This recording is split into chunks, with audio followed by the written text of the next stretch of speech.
les retardataires prendront peut-être en cours de route.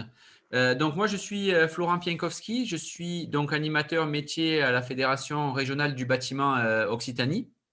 Et je suis notamment en relais auprès des départements pour répondre aux questions techniques pour les adhérents.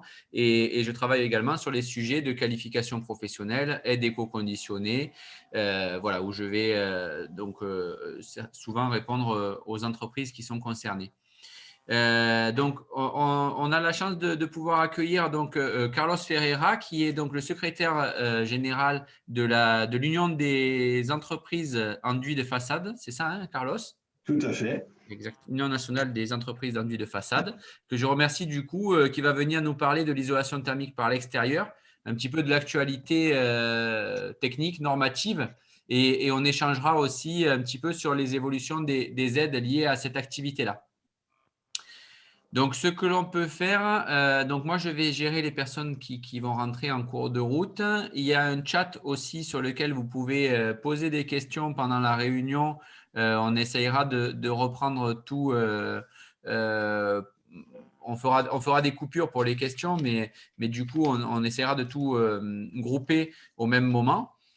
Et donc, du coup, je vais laisser la parole à Carlos pour nous faire le point un petit peu sur l'actualité de l'isolation thermique par l'extérieur.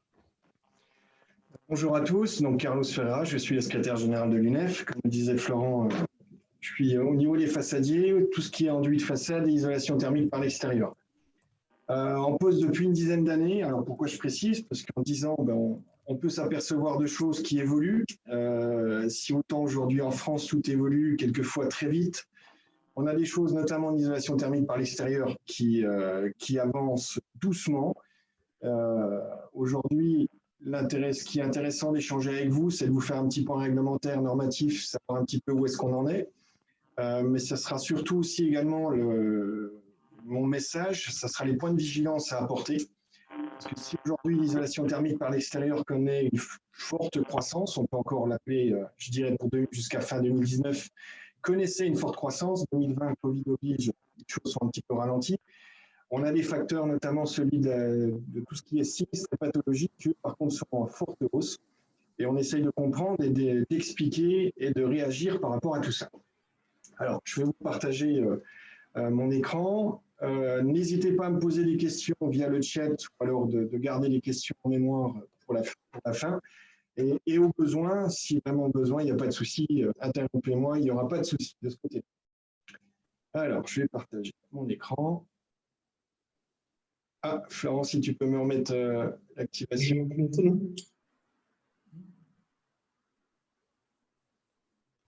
Ça y est, c'est OK, tu peux partager. Impec, super. Celui-là, je vais essayer de ne pas vous mettre mes photos de vacances. Ça pourrait être mieux.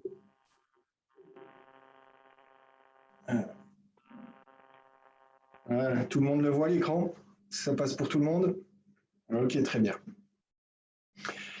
Alors déjà, qu'est-ce que c'est que l'UNEF? Historiquement, c'est un syndicat qui est né dans les années 70 avec surtout, je dirais, la forte volonté des industriels des enduits de façade de pouvoir avoir la répartie au niveau des entreprises, mais c'est surtout, et le principal, c'était d'avoir l'échange avec les entrepreneurs. On a un métier qui n'est pas si vieux que ça, enduiseur de façade, ça a une trentaine d'années, je dirais, régulières.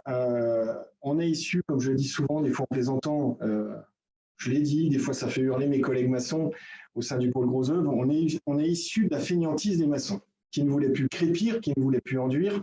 Et du coup, ça a donné naissance vraiment à un métier à part entière.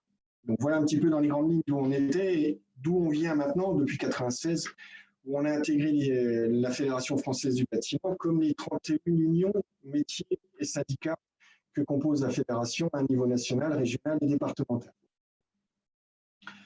Un président qui reste un chef d'entreprise tout comme vous, aujourd'hui basé en Vendée, Laurent Lenoc, élu fraîchement depuis septembre dernier. Il succède à Christophe Vauban, peut-être certains parmi vous connaissent, qui a beaucoup œuvré pour Calibat au niveau de la fédération. Laurent principalement travaille sur les enduits de façade, avec aujourd'hui et depuis 3 ans maintenant une grosse activité sur l'isolation thermique par l'extérieur. Que ce soit en filière humide, tout ce qui est enduit sur isolant, comme tout ce qui est bardage. L'UNEF, c'est environ 1200 entreprises, je dirais, pures et dures enduiseurs de façade. On représente malgré tout environ 3000 entreprises au niveau du territoire qui ont une activité d'enduit de façade, donc qui peuvent avoir un métier principal qui peut être maçon, peintre, et avoir une seconde activité en enduit de façade derrière. Donc 1200 entreprises directes.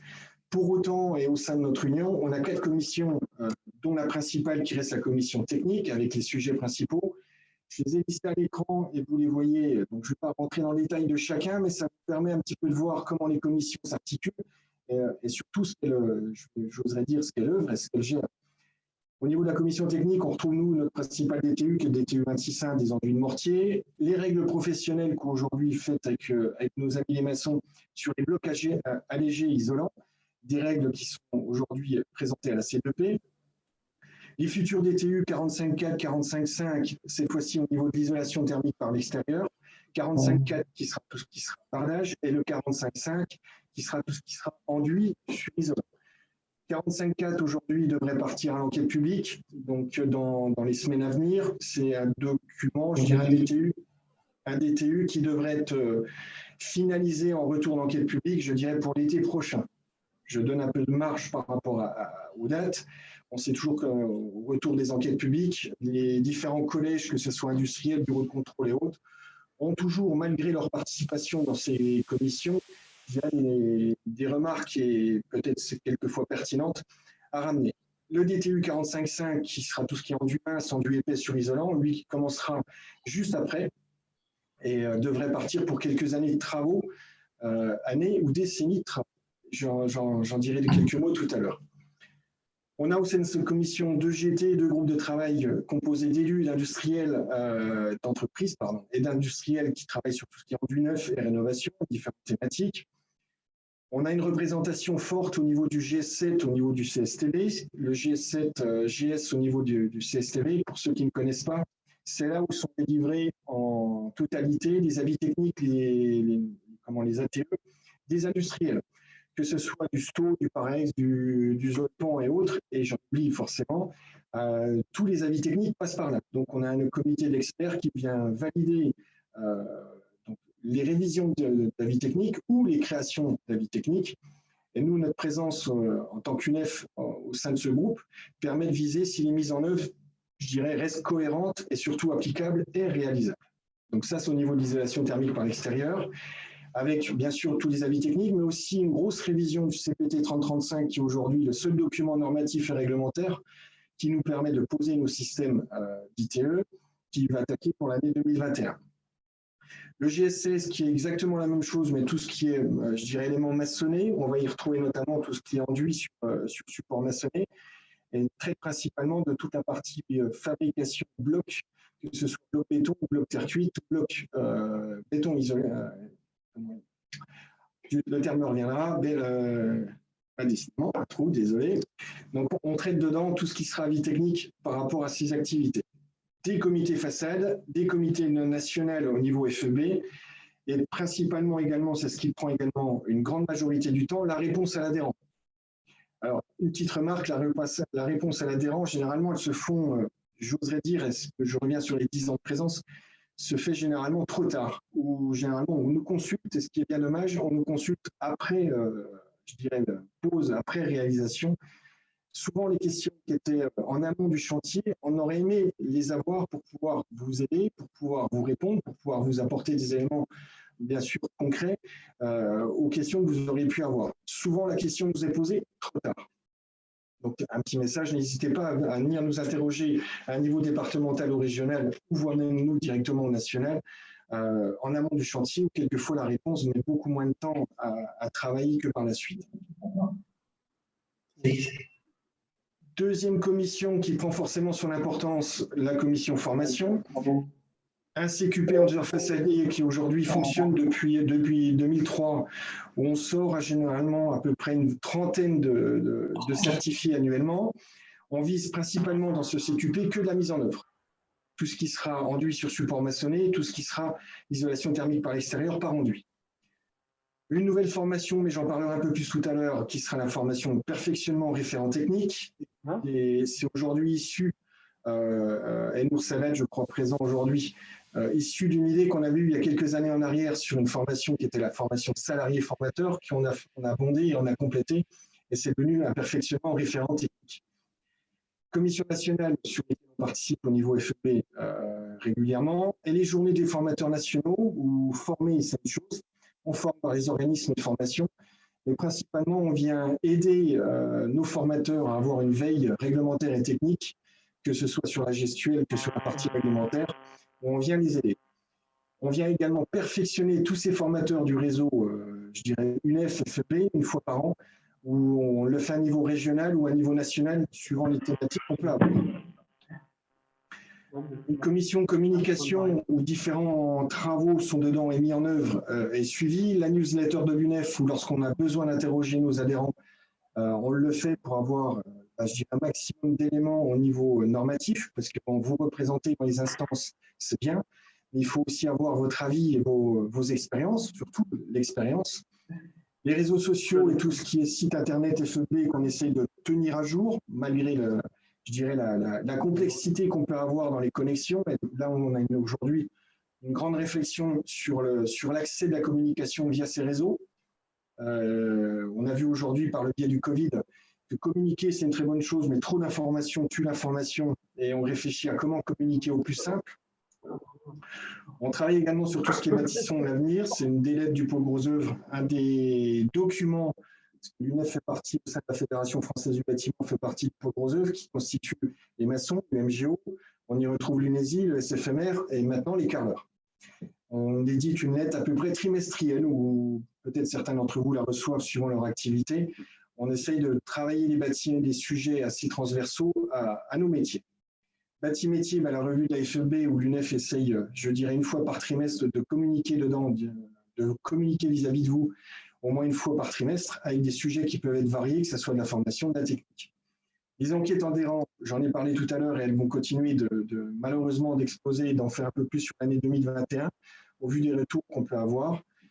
Et pour terminer sur cette commission, une journée de rencontre AMR qu'on souhaite mettre en place pour 2021, où tous les animateurs métiers régionaux qu'on connaît, qui travaillent régulièrement avec nous, et tous les autres, bien sûr, on tâchera de donner nos informations, la vie de l'Union, par le biais de cette commission.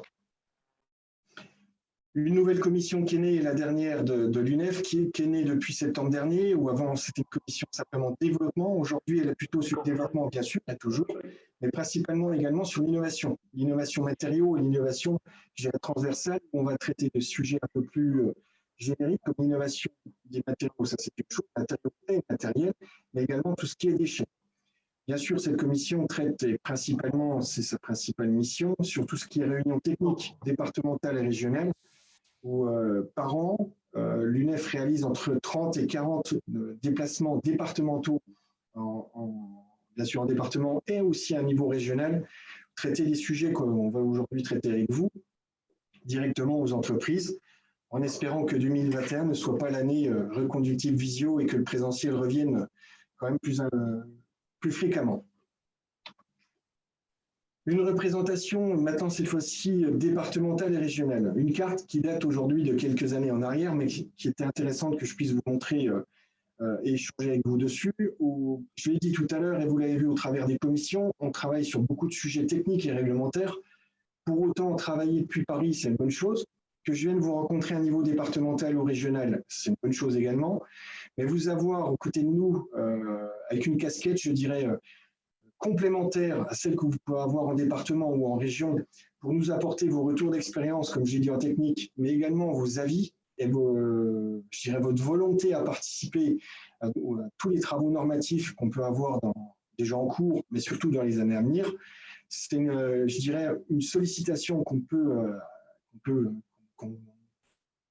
pousse à ce que vous puissiez y répondre. Parce qu'un avis parisien, comme souvent je le dis en plaisantant, ne vaudra jamais votre présentation et votre avis et votre expérience que vous aurez au niveau régional. Donc, participer à des groupes de travail, c'est une bonne chose. Avoir un intérêt et les défendre et le faire forcément de facto évoluer, c'en est une. Donc là, du coup, on en reparlera aussi également un peu plus au fur et à mesure des travaux que je vais vous présenter. Mais sans vous, on n'est rien et surtout, on ne vous représente pas sans vos avis. Quelques chiffres maintenant sur l'ITE. L'ITE, ça existe depuis une quarantaine d'années. Alors, il y a des régions qui ont toujours été plus ou moins, je dirais, mises en avant par rapport à l'isolation thermique par l'extérieur. Je pense que vous l'aurez reconnu à mon accent. Moi, je viens d'une région qui est la Franche-Comté au départ. Les 10 ans n'ont pas permis à ce que mon accent, à mon avis, s'efface complètement. L'isolation thermique par l'extérieur, on en a toujours fait, même dans les années les plus basses en activité. On faisait encore régulièrement 1 ou 2 collectifs par an. Une technique qui est revenue un peu au goût du jour à partir de 2007-2008, qui a eu des années très très fortes en progression, mais bon, le chiffre était tombé tellement bas que forcément la progression était importante. On est monté sur les années, je ne dis pas de bêtises, 2004-2005, jusqu'à 20 millions de mètres carrés par an. Là, on s'est un peu plus stabilisé depuis maintenant 4 ans, 4-5 ans en arrière. On est sur un marché qui tourne aux alentours de 12 millions de mètres carrés par an. Et là, quand je précise 12 millions, on reste bien sur toute l'activité d'isolation thermique par l'extérieur, enduit sur isolant, qu'il soit mince ou épais. Vous me direz la part du bardage, qu'est-ce qu'elle représente? La part du bardage aujourd'hui estimée, parce que comme il n'y a pas de syndicat d'industriels du bardage, compliqué d'avoir des retours chiffrés de leur part. Pour autant, en côtoyant chaque industriel de la filière sèche, donc du bardage, et en les additionnant, on arrive à tourner, on suppose, à environ 20 millions de mètres carrés par an, donc ce qui ferait un 12 millions de mètres carrés enduit sur isolant et 7 à 8 millions de mètres carrés bardage. Le marché pour 2020 il devrait se stabiliser, voire être en recul. L'activité Covid est toute principale au niveau des marchés du neuf, connaissant sa croissance ralentie par le Covid. Forcément, ces chiffres se traduiront de la même façon pour cette fin d'année. 2021, on a une perspective qui reste assez positive. Alors, certains, si je les écoute du Murmanteau ou des différents syndicats d'industriels, ont une approche beaucoup plus positive. Nous, on reste prudents en annonçant peut-être une part égale, voire légèrement supérieure à celle qu'on aura en 2020, sachant que Florent reviendra également tout à l'heure dessus. L'activité, on est beaucoup dépendant des activités, des aides financières, du crédit d'impôt jusqu'aux différentes aides qu'on peut avoir. Donc forcément, si ces aides perdurent et existent et augmentent, on aura une activité en ITE qui va suivre la même démarche. Si ces aides financières prennent un net recul, je pense que le marché d'isolation thermique par l'extérieur suivra notamment avec le même recul.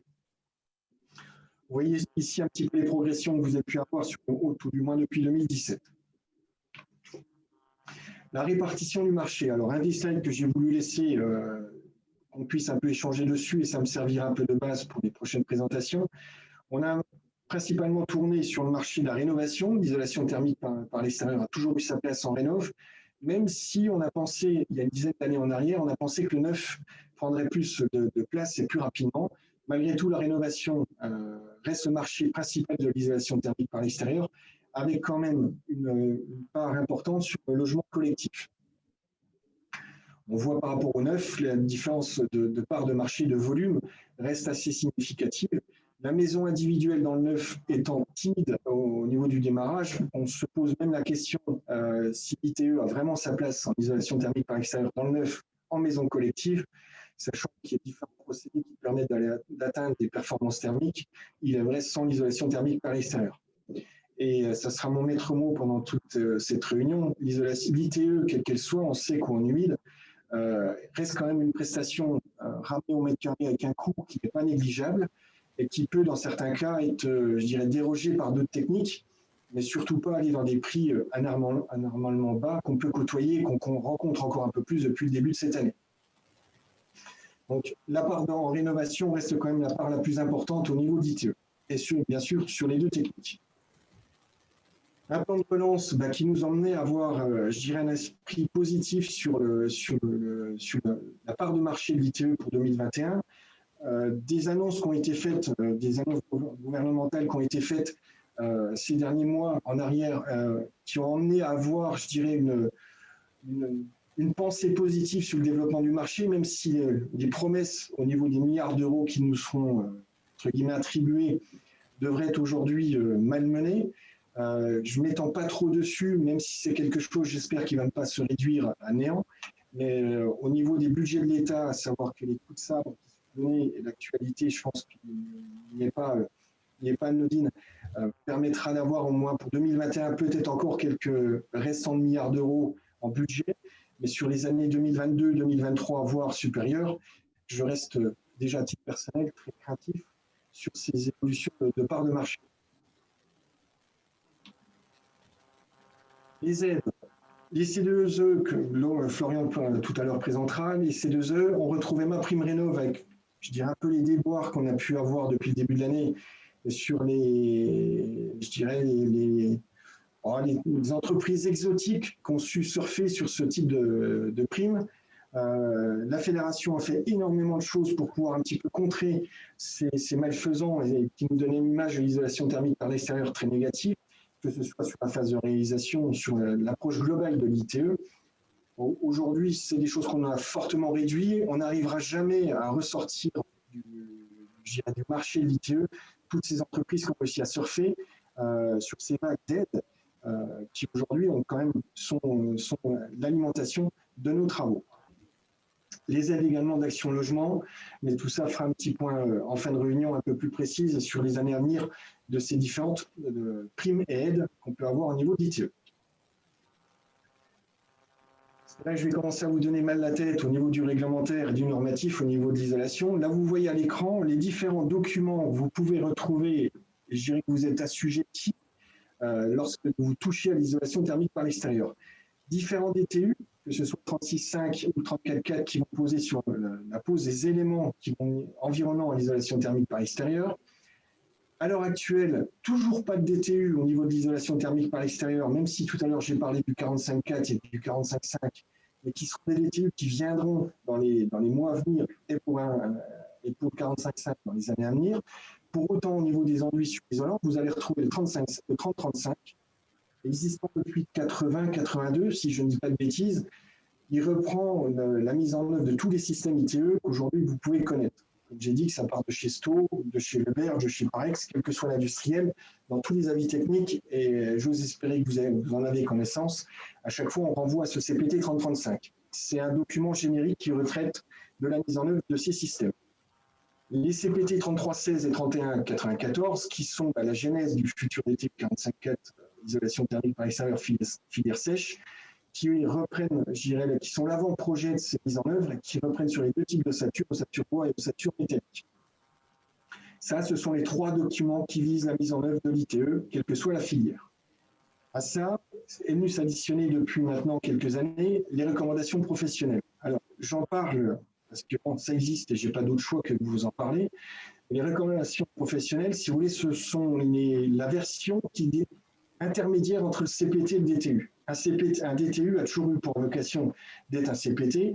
L'État a voulu qu'on crée un document un peu bâtard qui vienne se glisser entre le CPT et le DTU, qui s'appelle les recommandations professionnelles. Ça permet à l'entreprise, si je vais prendre un exemple au niveau des enduits sur isolant, de travailler hors avis technique. Alors, pourquoi j'en parle avec beaucoup de précautions? Il est vrai que dans ces recommandations professionnelles, on vise tout ce qui est enduit sur isolant. On donne les moyens, on donne l'information à l'entreprise de travailler, de faire elle-même les essais sur chantier. Et je pense que vous avez vite compris, au vu du nombre d'industriels présents, au vu du nombre de produits et de gammes que chacun peut avoir dans sa gamme, c'est le cas de le dire. Imaginez l'entreprise qui va réaliser des essais chantier, chantier par chantier, produit par produit. Donc, les recommandations professionnelles sont à prendre avec beaucoup de prudence, parce que même si vous pourrez dissocier un système ITE, ça sera à vous et à charge de l'entreprise de réaliser les essais chantier par chantier, produit par produit. Donc, au niveau du coût, je dirais au niveau de la mise en œuvre, au niveau du rapport qualité, je ne suis pas convaincu, nous ne sommes pas convaincus du gain pour le côté d'esprit de tranquillité et qualitatif par rapport à l'entreprise. Un DTU que je n'ai encore pas évoqué, mais qui pour autant vient rentrer dans la famille du 45.4 et du 45.5, qui est le 45.3. Ce FD, ce fascicule de documentation, rentre dans la famille des DTU, pourtant ce n'en est pas un vraiment clairement. Lui vient un petit peu donner un petit peu l'ordonnancement des futurs DTU au niveau d'ITE. Par contre, ce DTU 45.3 vient donner les moyens, je dirais, à la maîtrise d'œuvre, maîtrise d'ouvrage, vient l'informer de l'ensemble des documents réglementaires existants, vient l'informer de l'emboîtement, je dirais, de chaque aspect réglementaire au niveau de ces deux futurs DTU, mais vient surtout lui donner l'approche de ce fameux chapitre 8 sur lequel on avait beaucoup participé à l'époque, qui vient donner qui doit quoi, quand et comment. C'est un document, un chapitre qui est aujourd'hui méconnu des entreprises, qui pour autant vient beaucoup les aider, je dirais les guider dans les phases de réalisation. Dans les grandes lignes, ça vous dit qui doit quoi, le maçon doit quoi, le peintre doit quoi, le charpentier doit quoi, le poseur de fenêtre doit quoi et à quel moment. Donc dans ce document que je laisserai à la fin de la réunion avec l'ensemble des documents que je vous mettrai à disposition, vous verrez ce 45.3, surtout ce chapitre 8, vous guidera dans les phases opératoires d'une isolation thermique par l'extérieur. Les deux documents, les deux autres DTU, cette fois-ci 45.4, 45.5, je vous ai cité tout à l'heure, au niveau du bardage et au niveau des enduits sur isolant. C'est juste ce slide reprend l'ensemble des documents sur la mise en œuvre. J'y ai encore pas, je dirais, abordé l'aspect réglementaire et normatif environnant l'isolation thermique par l'extérieur. S'il n'y avait que ça serait trop simple. D'autres documents viennent s'additionner et reprennent, je dirais, dans des versions avec une communication peut-être plus facile, plus aisée à comprendre. Les guidrages qu'on a pu, qui sont sortis sous format calepin et qui reprennent l'ensemble des mises en œuvre au niveau des enduits et des bardages, et les calepins de chantier que vous avez pu avoir peut-être parmi certains d'entre vous en version papier et maintenant beaucoup en version directement téléchargeable en version PDF qu'on retrouve principalement au niveau sur le site de Rache. Ce sont les documents ici que vous voyez à l'écran qui sont repris dans un format je dirais plus ludique au niveau de leur mise en œuvre. Je vous incite à les, même si je vous les mettrai en partie dans le package d'informations que je laisserai à la fin de la réunion, mais je vous incite sinon directement à les télécharger sur Rache 2012. Là, vous avez l'ensemble des documents, peut-être d'autres qui vous seraient intéressants. Différentes réglementations qui viennent impacter la pose, la mise en œuvre de l'isolation thermique par l'extérieur. L'incendie. Alors l'incendie, on en entend beaucoup parler, elle fait beaucoup parler d'elle. Malheureusement, beaucoup de chantiers, quelquefois malheureusement beaucoup de drames humains, ont rapporté, ont remis en évidence ces réglementations. L'incendie, c'est tous ces traités dictés 249 de l'arrêté de janvier 86. La différence entre tous ces guides, certains vont traiter la maison individuelle, d'autres vont traiter l'ERP, d'autres vont traiter un ensemble complet d'ouvrages, et notamment ces guides de recommandation. Rien que sur l'incendie, on pourrait vous faire une petite information, une réunion de 3 à 4 heures sans aucun problème, tellement la complexité de ces documents est mise en avant. Je cite un exemple au niveau du ministère. Vous avez différents pays. Aujourd'hui, on critique souvent pour d'autres choses les États-Unis, mais eux ont une approche, je trouve, beaucoup plus simple. Ils ont fait un ministère par thématique. Il y a un ministère incendie qui va traiter de tout ce qui va être des ouvrages qui vont traiter, le ministère du Travail et autres. Nous, en France, non, on a fait l'inverse. On a fait différents ministères et chaque ministère va avoir sa propre réglementation, notamment incendie. Ce qui fait que vous retrouvez des arrêtés ou des instructions qui, quelquefois, sont complémentaires et quelquefois sont contradictoires. Au niveau d'incendie, tout ce qui a été 249 va être géré, va principalement traiter des ERP et des IMH. Tout ce qui est arrêté de janvier 86 va traiter de la maison individuelle et tout ce qui est guide de recommandation va venir, traiter aller plus loin que les arrêtés de janvier, notamment avec l'approche système, où on vient, je le dis souvent avec ces termes-là, on vient un petit peu sauver un soldat PSE qui est aujourd'hui malmené par la réglementation incendie. On vient donner des recommandations pour pouvoir perdurer au niveau de la mise en œuvre de ces isolants, parce que le marché aujourd'hui est principalement tourné vers le PSE, et ce guide vient pouvoir donner des éléments pour pouvoir continuer d'en poser des signatures soumises à ces réglementations. D'autres réglementations viennent aussi avoir une incidence assez forte sur la mise en œuvre de nos systèmes. Le sismique et la résistance au vent, suivant le type de région où vous vous trouvez, la nature du système avec laquelle vous travaillez, la typologie du bâtiment, la hauteur, les épaisseurs d'isolant, ça va jouer principalement, vous en doutez bien, au niveau du plan de chevillage, des têtes de cheville. Il y a beaucoup de choses qui vont être impactées par ces réglementations. Certains avis techniques vont très loin dans le détail, je dis bien certains, pas tous malheureusement, vont très loin dans le détail des normes, des différentes réglementations que je viens de vous citer. D'autres vous renvoient simplement vers elles. Ce qui est compliqué pour l'entreprise, c'est de dire, voilà, j'ai l'incendie, je dois m'y soumettre, je dois me soumettre aussi au sismique, je dois me soumettre à tout ce qui est calcul, à la NP65 au niveau des résistances au vent, quid de certaines réglementations qui, des fois même entre elles, sont contradictoires. Ça, c'est un travail qu'on essaye de pousser par rapport au ministère public depuis maintenant des années, d'essayer un peu de clarifier notre domaine réglementaire et normatif au niveau des incidences des réglementations. Tout à l'heure, j'ai parlé de l'incidence qu'on peut avoir au niveau de la mise en œuvre suivant les différentes typologies de produits sur lesquels on travaille. Vient s'ajouter à ça ces différentes réglementations que je viens de vous citer. D'autres qui, je ne dirais pas, sont primordiales, même si elles ont une incidence très forte dans nos mises en œuvre. La thermique, forcément, c'est ce qui nous a amené à avoir des épaisseurs d'isolant beaucoup plus importantes depuis ces dernières années. L'acoustique a fait partie aussi de ces projets, je dirais, de révision de documents au niveau des mises en œuvre. D'autres normes, même si elles paraissent au niveau de l'isolation thermique par l'extérieur un peu plus légères, mais qui nous impactent fortement, qui est aussi l'accessibilité, notamment sur toute la partie basse de nos ouvrages. Vous voyez, si je reprends sur ces 4 slides, si je reprends mes normes de mise en œuvre, mes documents associés, mes réglementations qui sont environnantes à mon activité, je reste déjà sur un package, un entonnoir de dispositifs réglementaires et normatifs conséquents. Et je reviens, et c'est souvent le casse-tête, je sais pour vous, parce que ça l'est pour nous, donc j'imagine pour vous, du qui doit quoi à quel moment, et souvent ces fameuses réglementations qui sont incohérentes souvent entre elles. Alors imaginez si vous avez quelquefois encore des bureaux de contrôle qui jouent un peu au cow-boy, et c'est très souvent le cas malheureusement, qui dans une mesure de protection, notamment lorsque je pense à l'incendie, vont aller chercher des dispositifs qui vont bien au-delà de ce qui pourrait être demandé, jusqu'à mettre quelquefois des systèmes d'isolation thermique par l'extérieur en péril, parce que lorsqu'on nous demande qui peut plus, peut le moins, certes, mais tout a un coût. Et travailler sur des épaisseurs d'isolant qui sont quelquefois trop importantes par rapport à ce qui nous est demandé en thermique ou en incendie peut mettre à risque lorsque vous répondez à un appel d'offres en isolation thermique par l'extérieur. Un terme que je n'ai pas beaucoup, voire encore pas du tout évoqué, ce qui arrive dans la suite logique, je dirais, de la mise en œuvre, l'assurabilité. Qui est responsable et pourquoi? Carlos?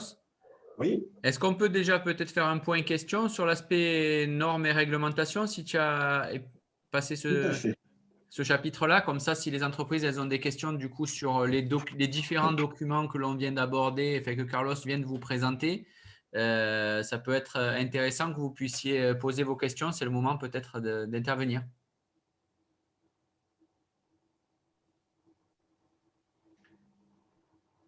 A priori, tu as été clair parce que même avec tout ça… Bon, j'espère que je ne vous ai pas fait peur au niveau de l'ensemble des documents sur lesquels vous êtes soumis, mais travailler sur les deux filières en isolation vous emmène à connaître, je dirais presque par cœur, mais ça, bon, on est humain et on sait très bien que connaître par cœur tous ces documents et comprendre l'importance qu'ils peuvent avoir au niveau de la mise en œuvre reste un petit peu utopique et l'illusion de les maîtriser peut être une chose. Par contre, savoir où est-ce qu'ils se trouvent, comment ils s'emboîtent, comment ils s'articulent, j'oserais dire, même si je n'ai pas l'espoir et l'impertinence de dire que tout le monde m'a très bien compris, et vous le faites peut-être de pas de questions, mais un document qui va beaucoup vous aider sera le DTU 45.3. A priori, il y avait Jean-Baptiste, a priori, de son prénom, qui voulait prendre la parole. Oui, je voulais juste demander bonjour si tous ces documents réglementaires étaient téléchargeables facilement sur Internet. Alors, il y a un terme qui nous bloque principalement, qui est le terme DTU. Alors même, ce qui est drôle, c'est que… Enfin, drôle, non, pas vraiment, parce que souvent, ça a plutôt tendance à nous agacer qu'autre chose. On participe, on mène les débats sur beaucoup de DTU, sur quasiment l'ensemble des DTU de la profession. Et pour autant, même nous, union et syndicats de la fédération, un DTU, lorsqu'on le souhaite, lorsqu'on le veut, on l'achète. Et souvent, on en a été secrétaire de commission, souvent, on en a été fortement acteur. Et dès que vous arrivez dans la typologie DTU, ces documents sont payants. Vous les avez par la FNOR. Bon, si vous êtes Qualibat, il y a la possibilité d'avoir accès à ces documents. Mais si vous n'êtes pas Qualibat, ces documents sont sur le site de la FNOR et vous devez les acheter. Donc nous, on répond certaines fois en mettant des extraits de DTU. Bon, compliqué pour nous, même si forcément ces documents, on les a à disposition, de vous les transmettre directement et gratuitement. Par contre, tout ce qui est CPT, vous les trouvez sur un site qui est très simple d'utilisation, qui est le site du CSTB. C'est-à-dire que pour faire compliqué, il faut passer chez eux.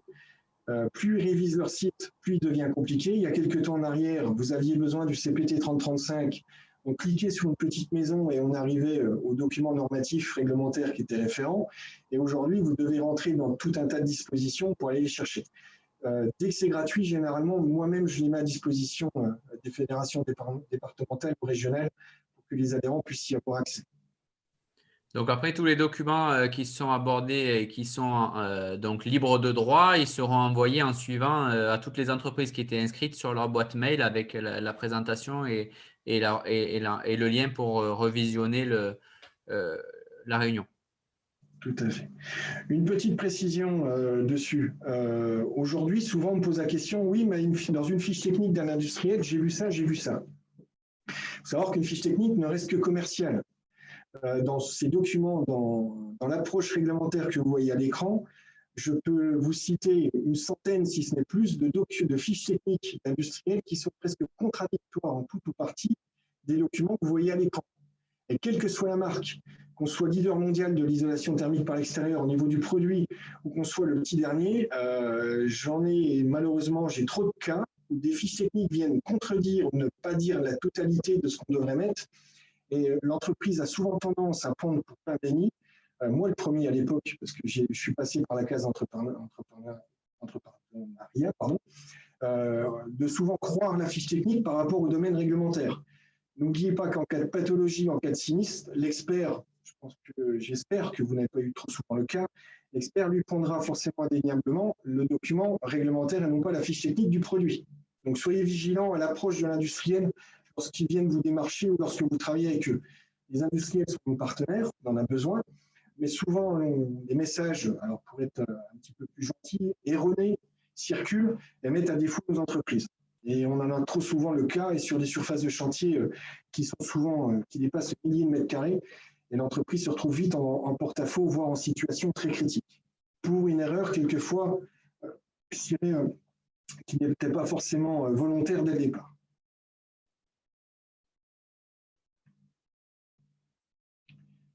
Bon, si d'autres questions sur les documents réglementaires vous reviennent par la suite, il n'y aura pas de souci. L'assurabilité, qui est responsable et pourquoi? Alors, pour généraliser la chose, qui est responsable? Vous. Vous et seulement vous. Aucun cas ne vous emmènera à vous retrouver, je dirais, en assise ou alors par rapport à un juge, ne vous amènera à avoir du partage de tort. Quelques chantiers peuvent vous emmener à avoir, je dirais, un partage de responsabilité, mais l'un dans l'autre, vous resterez toujours responsable. Aujourd'hui, seules les parties, je dirais, qui sont visées par l'assurabilité sont les techniques courantes. Là, on va y retrouver tout ce qui sera sous avis technique, les DTA, les documents techniques d'application, tout ce qui est ETE, les évaluations techniques européennes, les avis techniques européens et d'expérimentation. Tout ce qui va être amené également aux normes de mise en œuvre, donc les normes françaises, les DTU, et les fameuses recommandations professionnelles que je vous citais tout à l'heure. Dès que vous travaillez sous la base de ces documents, vous êtes assujetti à l'assurabilité.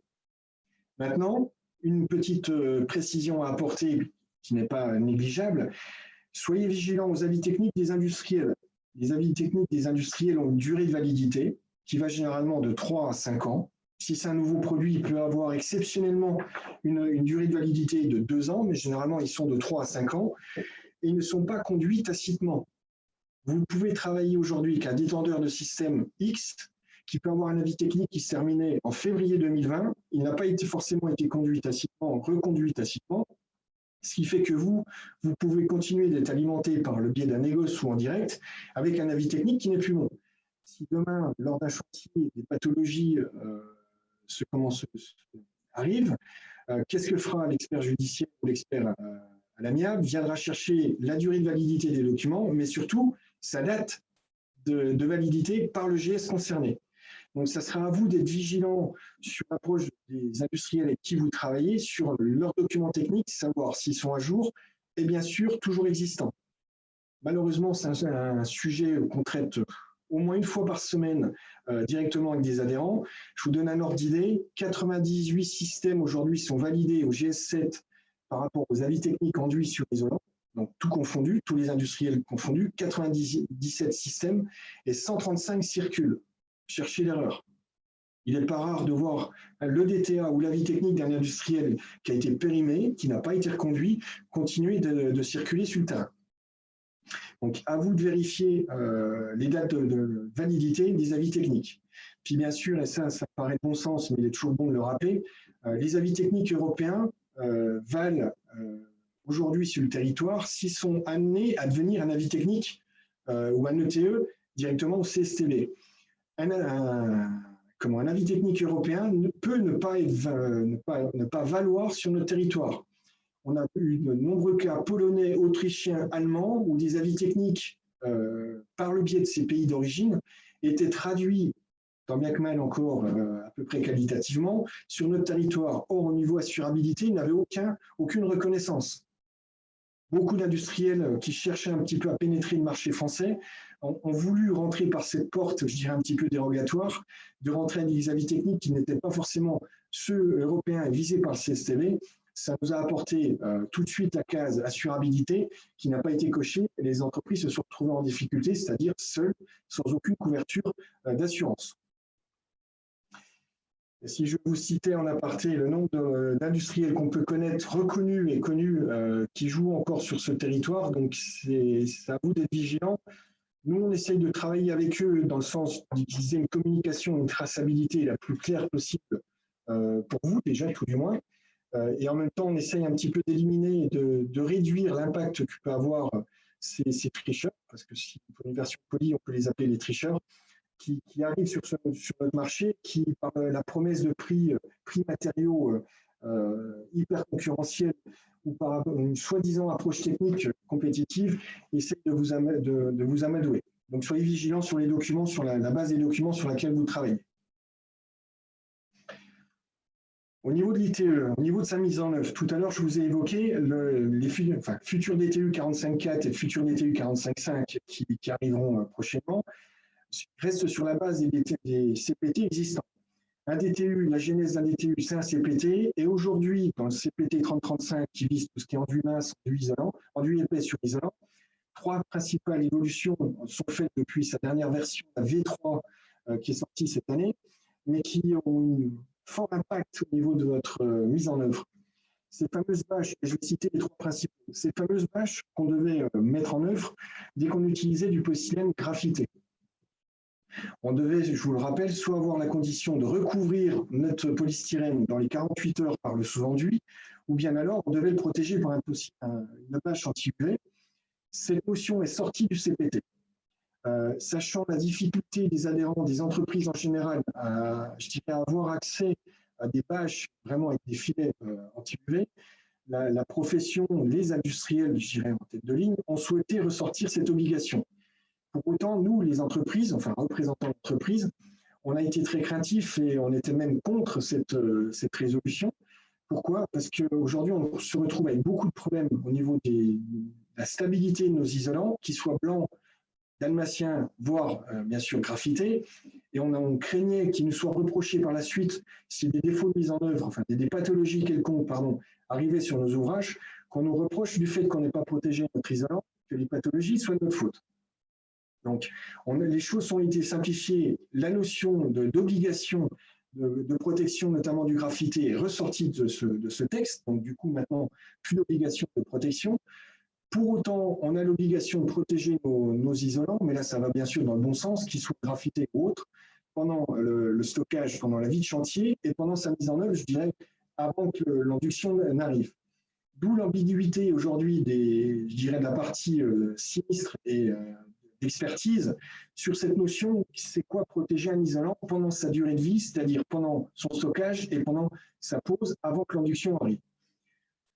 C'est un terme encore un peu flou qui, j'espère, sera révisé de nouveau, pas 2020 parce que du coup, ça n'a pas pu avancer de suite, mais au moins sur 2021, où j'espère que cette clarification sera nettement plus claire et plus simple pour l'entreprise. Donc, au jour d'aujourd'hui, je n'ai plus de notion, plus d'obligation de protéger mes isolants, tout du moins sur chantier et posé.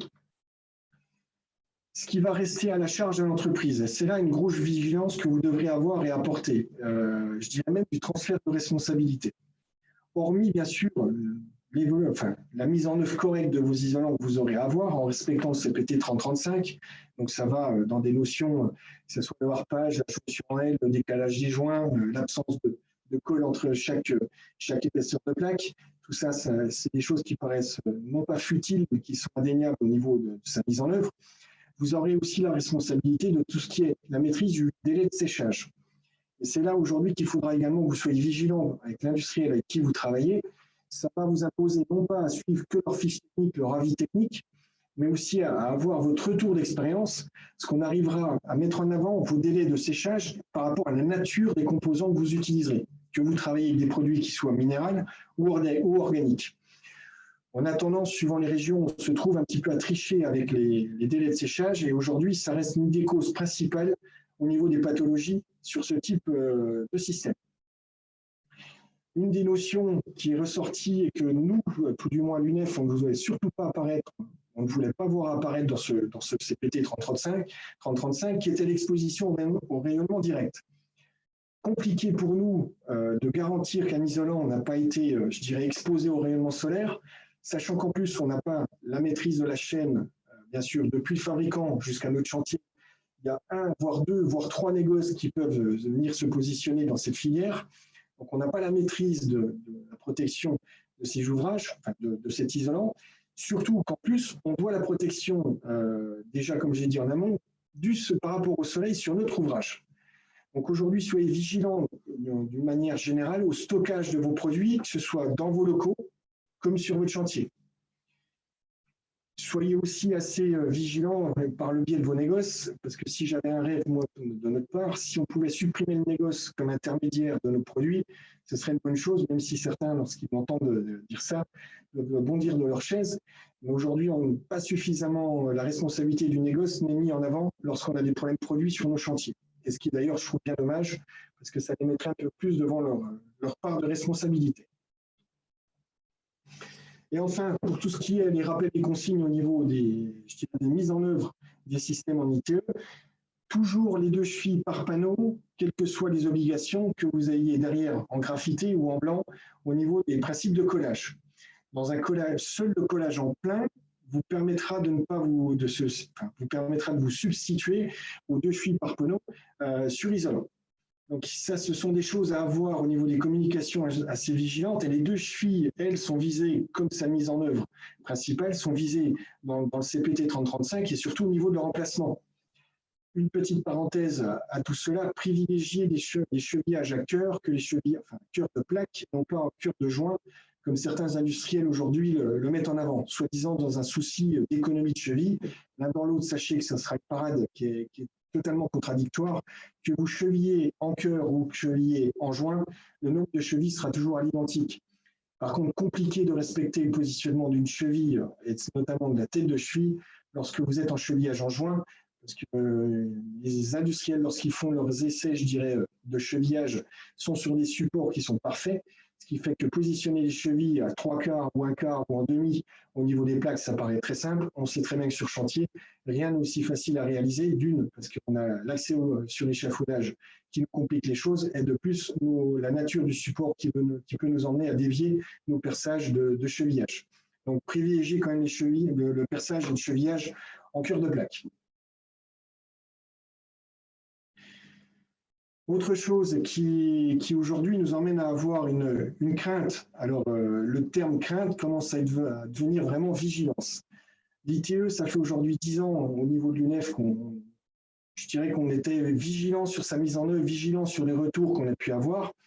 Alors, les 2 premières années de 2010 à 2012, on était sur des retours de sinistres qui étaient assez significatifs par un défaut de mise en œuvre qui était vraiment cohérent, qui était explicable tout du moins. Par contre, depuis 2012, on a commencé à avoir énormément de chantiers et d'adhérents qui ont commencé à nous déclarer des sinistres. Donc imaginez, on ne voit que le dessus de l'iceberg par rapport au nombre d'entreprises qui sont sous notre adhérents de chez FEP et qui ne le sont pas de l'autre part. On a commencé à avoir beaucoup de sinistres. On est bientôt, malheureusement, on va bientôt dépasser la barre des 300 chantiers relevés.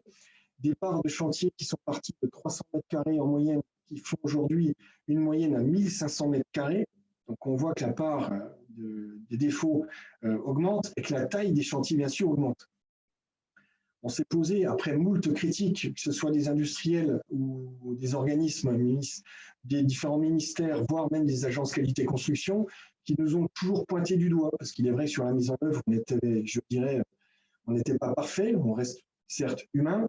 Peut-être que sous la complexité des documents réglementaires qu'on peut avoir, les choses ne sont pas forcément compréhensibles. Pour autant, on a essayé d'expliquer un petit peu ces sinistres et de les comprendre. Sur la majorité des sinistres qui nous ont été relevés, 80% des défauts des sinistres sont des défauts de mise en œuvre. 80%. Ça montre bien qu'il nous reste une part, notamment sur la formation, une part, de travail non négligeable, voire immense, pour qu'on vise à réduire ce taux de sinistre.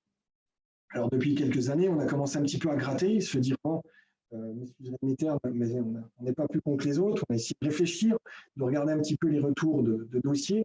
Pourquoi 80% défaut de sinistre? 70%, c'est du défaut de savoir. C'est-à-dire que ce n'est pas que nos gars ne savent pas couper les plaques avec le mauvais outil ou au mauvais dimensionnement, c'est qu'ils les positionnent soit mal, soit ils ne respectent pas les dimensionnements à avoir, soit la mise en œuvre, je dirais d'une façon très simple, n'est pas respectée, mais pas par sa mise en œuvre, vraiment par sa technicité par rapport à son savoir. Et finalement, 30%, c'est du défaut de savoir. Une plaque mal coupée ou autre. Une trame mal positionnée, mais je dirais par la gestuelle. Donc on a travaillé maintenant depuis plus de 20 ans sur des différents niveaux de certification.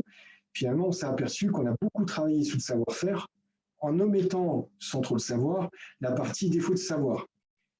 Une petite particularité également, c'est que les industriels avec qui vous travaillez ou avec qui vous travaillerez ont emmené beaucoup, je dirais, un savoir technique par le biais de la formation que vous faisiez en interne chez eux, qui mixait un peu de savoir et un peu de savoir-faire, mais principalement du savoir avec une grosse démarche commerciale quand même. Et aujourd'hui, on voit chez nos partenaires industriels également aussi une baisse, je dirais, de qualité technique.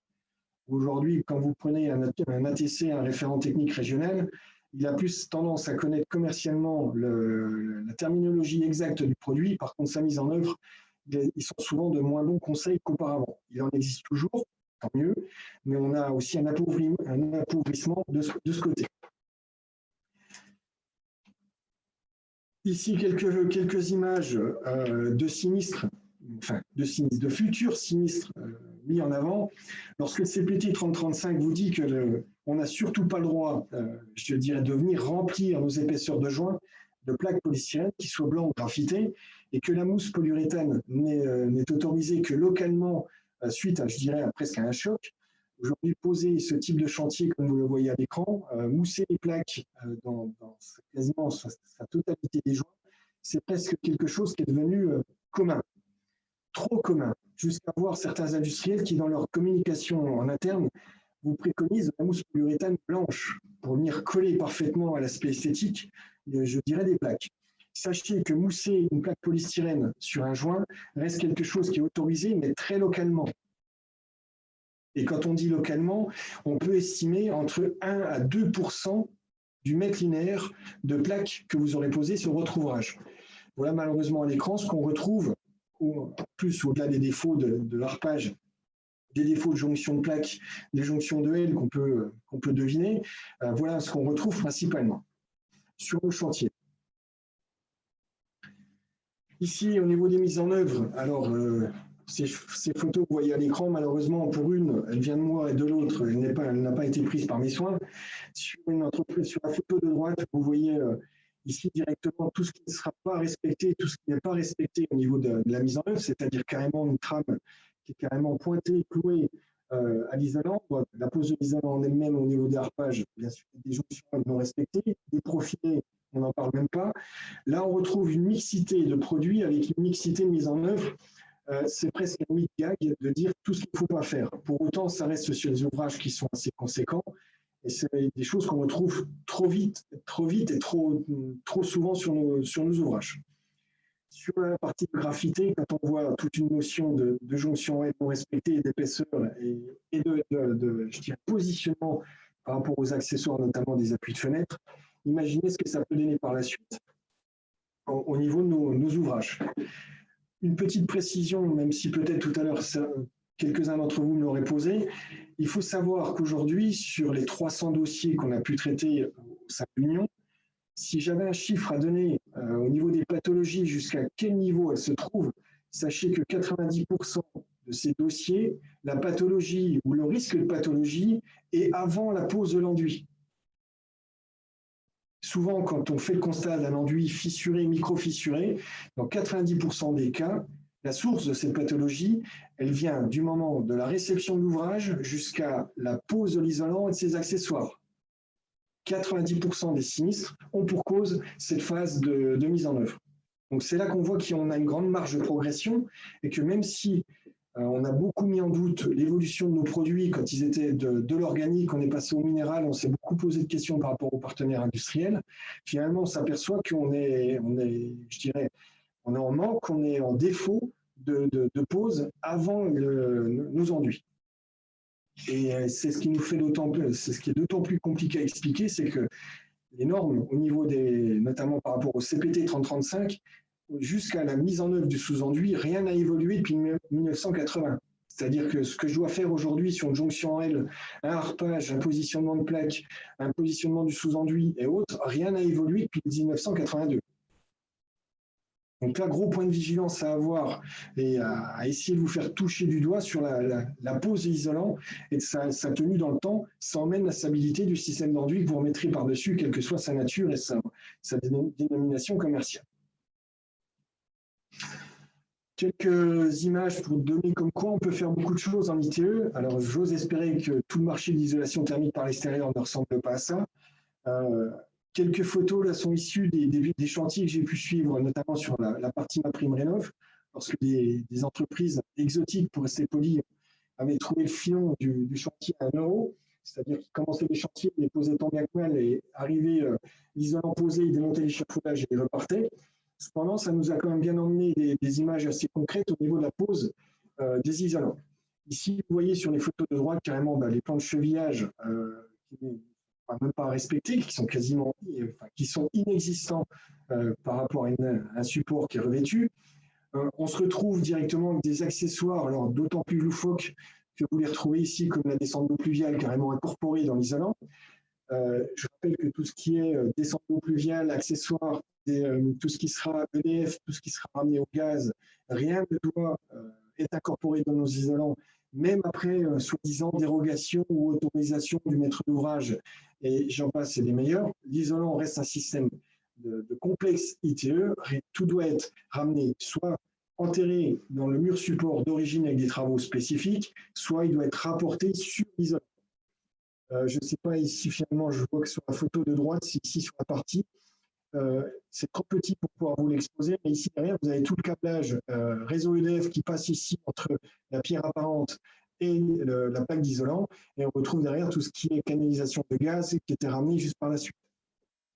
Donc, un peu le chantier des horreurs, mais on en retrouve malheureusement trop souvent, on est sur ce type d'éléments. Un schéma que j'ai gardé d'un industriel que vous avez reconnu pour ceux qui travaillent avec lui au niveau des couleurs. Donc, Sto avait à l'époque, je dirais, fait une communication assez intéressante avec 8 chapitres au niveau de ses mises en œuvre. Sauf que malheureusement, j'ai été un peu, pas dire obligé de reprendre ce schéma, mais leur schéma a forcément collé à ma partie, je dirais, sinistre, la pathologie, où finalement, leur schéma que vous voyez ici, classé de 1 à 8, j'ai pu le reprendre et ça a collé quasiment parfaitement à la classification des typologies en pathologie que j'ai pu avoir. Une majorité des sinistres qu'on a pu suivre pour les adhérents sont issus d'une mauvaise réception de support. Et je peux vous assurer que dans le CPT, pardon, les supports sont visés et on vous dit quelle planéité et autres, et j'en passe, par rapport à une réception de support, ce qu'elle en est.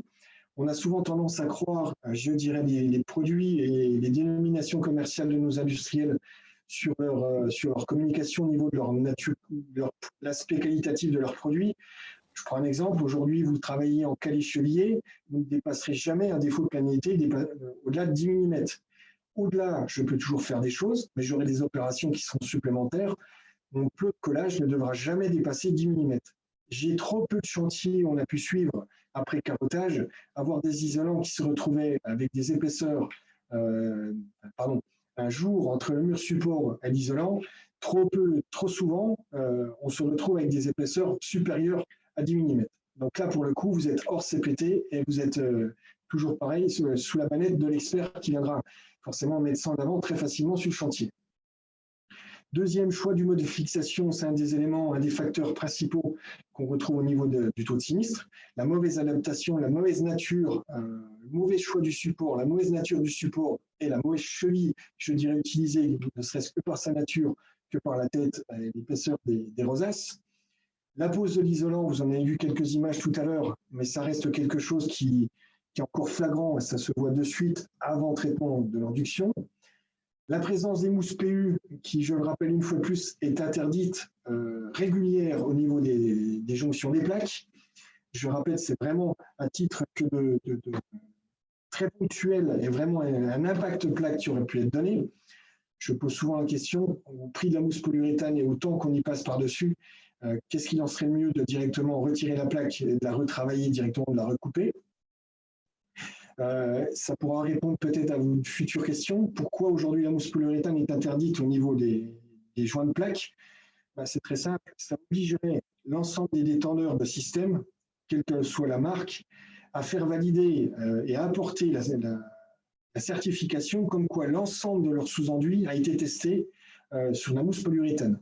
Ça voudrait dire que chaque industriel devrait revalider, représenter au CSTB des valeurs de leur système, leurs produits, cette fois-ci avec l'adhérence de leurs produits sur le PSE, bien sûr, en partie courante, mais aussi l'adhérence de leurs produits sur la mousse polyuréthane.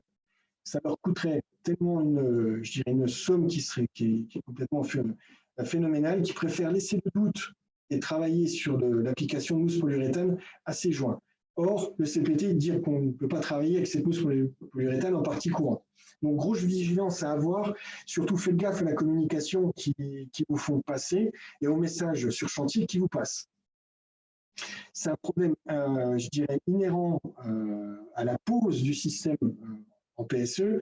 J'expliquerai tout à l'heure pourquoi et surtout les travaux qu'on est en train de mener, notamment sur les isolants, afin d'éviter l'application des mousses PU. Cinquième famille, le ponçage des plaques, qui n'est pas généralement, je dirais, réalisé. Il faut savoir qu'au niveau du PSE, déjà depuis la version V2, qui date aujourd'hui de 2013, le ponçage des plaques en PSE est obligatoire sur l'ensemble de l'ouvrage, non pas ponctuellement comme c'était, je dirais, auparavant. Sixième famille, tout ce qui est traitement des points singuliers, où là où on a l'absence des articles spécifiques, type mouchoir, des joints de dilatation mal posés, voire absents, les joints de fractionnement dans le même état d'esprit, les mouchoirs mal positionnés, on va se retrouver avec des parties basses qui sont bien souvent non renforcées, alors que ce soit avec une trame adéquate ou avec un doublon de trame traditionnel. Le chevauchement des trames qui va être mal réalisé, pas rare de trouver sur un chantier des trames qui sont en bord à bord, alors qu'elles doivent avoir un recouvrement de 10 cm au minimum. Souvent, ce qui est drôle, c'est que les industriels, comme celui que vous voyez à l'écran, vous met un petit bord ici, 10 cm, de quoi recouvrir, vous donner un indice de quoi recouvrir vos trames. Et pour autant, nous, ce qu'on voudrait bien à la profession, c'est qu'ils viennent marquer leur certification, non pas par une marque commerciale au milieu de la trame, mais marquer une certification au milieu de la trame, qu'elle soit reconnue et que l'entreprise puisse savoir qu'elle utilise une trame qui est, je dirais, qualitative, et qui l'emmènera à l'assurabilité.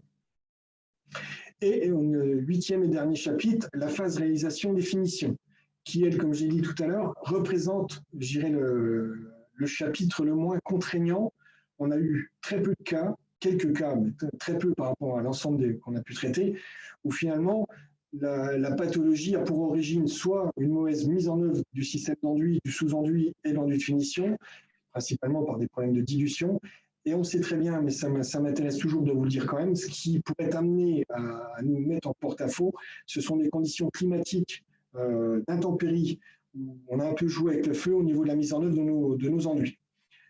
Quid toujours des températures d'application des produits, ou lorsqu'on vous dit 5,35, j'ai toujours eu malin plaisir à poser la question au CSTB, même si je n'ai jamais eu de réponse claire, nette et définitive, de dire le 5 degrés, c'est quoi? C'est température ambiante ou une température du support? Suivant les différents horaires de la journée, les choses peuvent évoluer. Il est vrai qu'on a tendance, et là c'est une vigilance que vous devez avoir en tant que chef d'entreprise, on a tendance à jouer un peu les températures d'application. Les contraintes chantier sont ce qu'elles sont. Mais soyez vigilants parce qu'en cas d'expertise, le monsieur météo revient vite et une température à quelques degrés plus négative que celle qu'on aurait dû avoir peuvent très vite nous mettre en porte-à-faux et quelquefois venir nous poser de sérieux soucis. Ces 8 phases que vous voyez à l'écran sur, je dirais, l'approche qu'avait eue, je vais le citer parce qu'on voit la marque Sto à l'époque sur son classement au niveau des mises en œuvre, c'est exactement les 8 phases que je pourrais traiter les sinistres et les classer. Aujourd'hui, aucune d'entre elles ne nécessite, je dirais, quelque chose d'évolutif. Ce sont des choses qu'on doit réaliser déjà depuis 30 ans, mais qu'on ne réalise pas suffisamment. Alors, sachez une chose, je ne critique pas l'isolation thermique par l'extérieur à un point de dire je ne fais pas d'ITE. Non, surtout pas, ce n'est pas mon message. Là où je veux en venir, c'est que l'isolation thermique par l'extérieur, ça a le tort d'être une technique qui paraît simple, et pour autant, on se retrouve avec des modes opératoires qui, avec le temps, s'oublient. Alors peut-être que la formation par le biais de nos compagnons sur chantier devient plus légère. J'en ai parlé tout à l'heure, la compétence des industriels sur les problèmes de mise en œuvre, enfin sur la mise en œuvre, est en train de s'alléger également pour différentes raisons. Aujourd'hui, continuer sur le marché de l'isolation thermique par l'extérieur ou aller chercher ce marché-là, en plus de la contrainte économique avec des prix anormalement bas qu'on peut trouver de pire en pire sur nos ouvrages, sur nos chantiers, si déjà on ne respecte pas ces 8 points-là dans la phase mise en œuvre, soyez vigilants sur quoi vous allez. Un prix au mètre carré d'ITE, je n'aurai bien sûr surtout pas le droit et le devoir de vous informer. Vous savez tous encore mieux que moi comment faire vos débours et comment aller chercher votre prix, votre ratio minima de système par mètre carré. Quand j'entends et je vois encore dans certaines régions des prix à 37, 42, 45 € du mètre carré, échafaudage compris, je me pose encore beaucoup de questions sur la qualité des ouvrages et des produits utilisés. L'ITE a un coût et pour autant ce coût-là, encore aussi bien que moi vous le savez, 25% c'est de la matière d'œuvre, environ 25-30%, tout comme 65 à 70% ça reste de la mise en œuvre. On cherche toujours, et ça c'est un message aux entreprises, je le dis moi-même à mes administrateurs, on dit toujours qu'on est heureux quand on gagne 1 ou 2 € du mètre carré de produit. Souvent la mise en œuvre, une bonne formation, un bon outillage permet d'aller bien au-delà des 2 € de gagné par mètre carré. J'ai beaucoup parlé de problèmes de mise en œuvre, un petit peu ce fameux 80% qui était sous la casquette de la mise en œuvre. Je vais un petit peu taper quand même sur le collège industriel parce que ça serait trop facile sinon. Je ne sais pas si vous vous en rendez compte à l'écran, mais là c'est une photo prise sur un même et unique chantier, mais j'en ai malheureusement de trop qui exprimaient cette pathologie. On a quand même aujourd'hui de plus en plus de problèmes de produits, de défauts de produits. Alors, sous la bannière, je dirais un petit peu qualitative, du côté dimensionnel, de la partie cohésion. Quand on voit aujourd'hui, pardon, je vais revenir sur la photo d'avant, quand on voit aujourd'hui le polystyrène, là j'ai une vigilance forte que je pousse à ce que vous ayez, j'oserais dire presque par une notion de contrôle. Pourquoi on mousse principalement nos joints de plaques? Parce qu'on se retrouve avec des décalages de plaques. Vous avez travaillé en décalage de plaques, vous avez forcément une plaque qui va faire jonction. Celle d'à côté, si elle a une tolérance dimensionnelle qui est un peu plus petite ou un peu plus forte, va vous emmener un décalage. Qu'est-ce qu'on fait tous pensant bien faire? On vient mousser. Alors, on va venir mousser, certes, on va rendre le problème dimensionnel, on va le réduire. On se retrouve avec des ouvrages, comme on a pu le voir ici, sur cette approche, où cette fois-ci, on va avoir des problèmes de décalage de plaques, mais en même temps de surface de plaques déconnantes. Je m'entends par là. Les épaisseurs aujourd'hui de plaques polystyrène, principalement le PSE, qu'ils soient blancs ou graffités, ne sont pas l'équerre. Ils sont généralement arrondis. Si vous posez une équerre, vous allez vous-même vous en rendre très vite compte. Ce qui fait que vos plaques, pendant la mise en œuvre, se touchent dans leur épaisseur au milieu, mais sur les bords intérieurs et extérieurs, ne se touchent pas. On se retrouve avec beaucoup de cas de moussage comme ici, pour venir justement combler, mais en pensant bien faire au départ. On a un isolant, donc je reviens sur mon slide, on a aujourd'hui un isolant qui présente, et de plus en plus, et quelle que soit la marque, quelle que soit la nature, de plus en plus de défauts, sur différents points. On est aujourd'hui, c'est pour ça que je vous ai mis en cours de finalisation, On est aujourd'hui en train de terminer une étude qu'on avait déjà initiée il y a 4 ans quasiment, parce qu'on se doutait de certaines choses sans y apporter d'éléments sous la casquette laboratoire, mais des choses qu'on pouvait rendre très facilement, je dirais, visibles.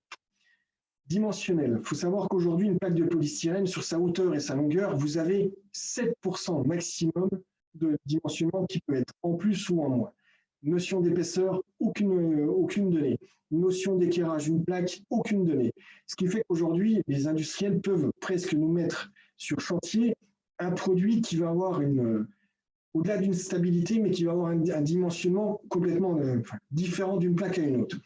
Là, c'est à vous d'être vigilant et de pouvoir, même si vous n'avez pas aimé le terme que j'indique, contrôler et refuser certains éléments, certaines plaques qui vous arrivent sur chantier. Alors bien sûr, je n'imagine pas que vous allez ouvrir tous vos balais de polystyrène lorsqu'ils arrivent et vous allez contrôler, avec une belle règle en alu, vous allez contrôler la stabilité, pardon, pas la stabilité, mais le cuvelage des plaques ou pas, et que vous allez mesurer vos plaques ou pas. Mais soyez vigilants sur les produits que vous recevez sur chantier et n'hésitez pas à relancer votre industriel, voire même à lui opposer les produits reçus. Un mauvais produit dans sa phase dimensionnement vous engage de suite dans sa partie mise en œuvre. Et une fois que vous l'avez touché et réceptionné, ce sera vous le responsable et uniquement vous le responsable en cas de sinistre par la suite. Une partie cohésion. Maintenant, sur la partie cohésion, on se retrouve avec des polystyrènes et on a malheureusement le cas depuis le début de l'année où cette fois-ci, on a des valeurs de laboratoire qui sont ressorties après expertise. On a un polystyrène qui devait tourner, je vais vous donner un exemple, à 200 kJ par mètre carré, par mètre cube, pardon, il y a encore, 5 ans en arrière. Depuis 3 ans, on trouve des chantiers où on est passé de 200 kJ, on est descendu à 115. Ça montre quoi? Ça montre que la cohésion du polystyrène, déjà entre elles, les billes, l'assemblage des billes entre elles est devenue plus légère, voire moins qualitative que le polystyrène qu'on pouvait avoir. Au niveau, pour l'imager, je dis toujours, et j'ai un père maçon, un frère façadier, donc ça m'a bien aidé. Il y a quelques années en arrière, quand vous cassiez le bord d'une plaque en polystyrène, vous aviez un bloc dans la main, quelques billes par terre. Aujourd'hui, c'est l'inverse. Voir un nombre de billes à l'identique, autant par terre qu'autant dans votre main. Ça montre bien que la cohésion des billes de polystyrène entre elles, même si encore à l'instant T, ce n'est pas avéré noir sur blanc, mais on pose sérieusement le doute, et aujourd'hui, mise à défaut. Par contre, on pose toujours le même nombre de kilos d'enduit en mètre carré. Voilà. Les questions se posent et les interrogations sont posées. Et enfin, un dernier point sur la partie isolant, les délais de séchage et stabilité.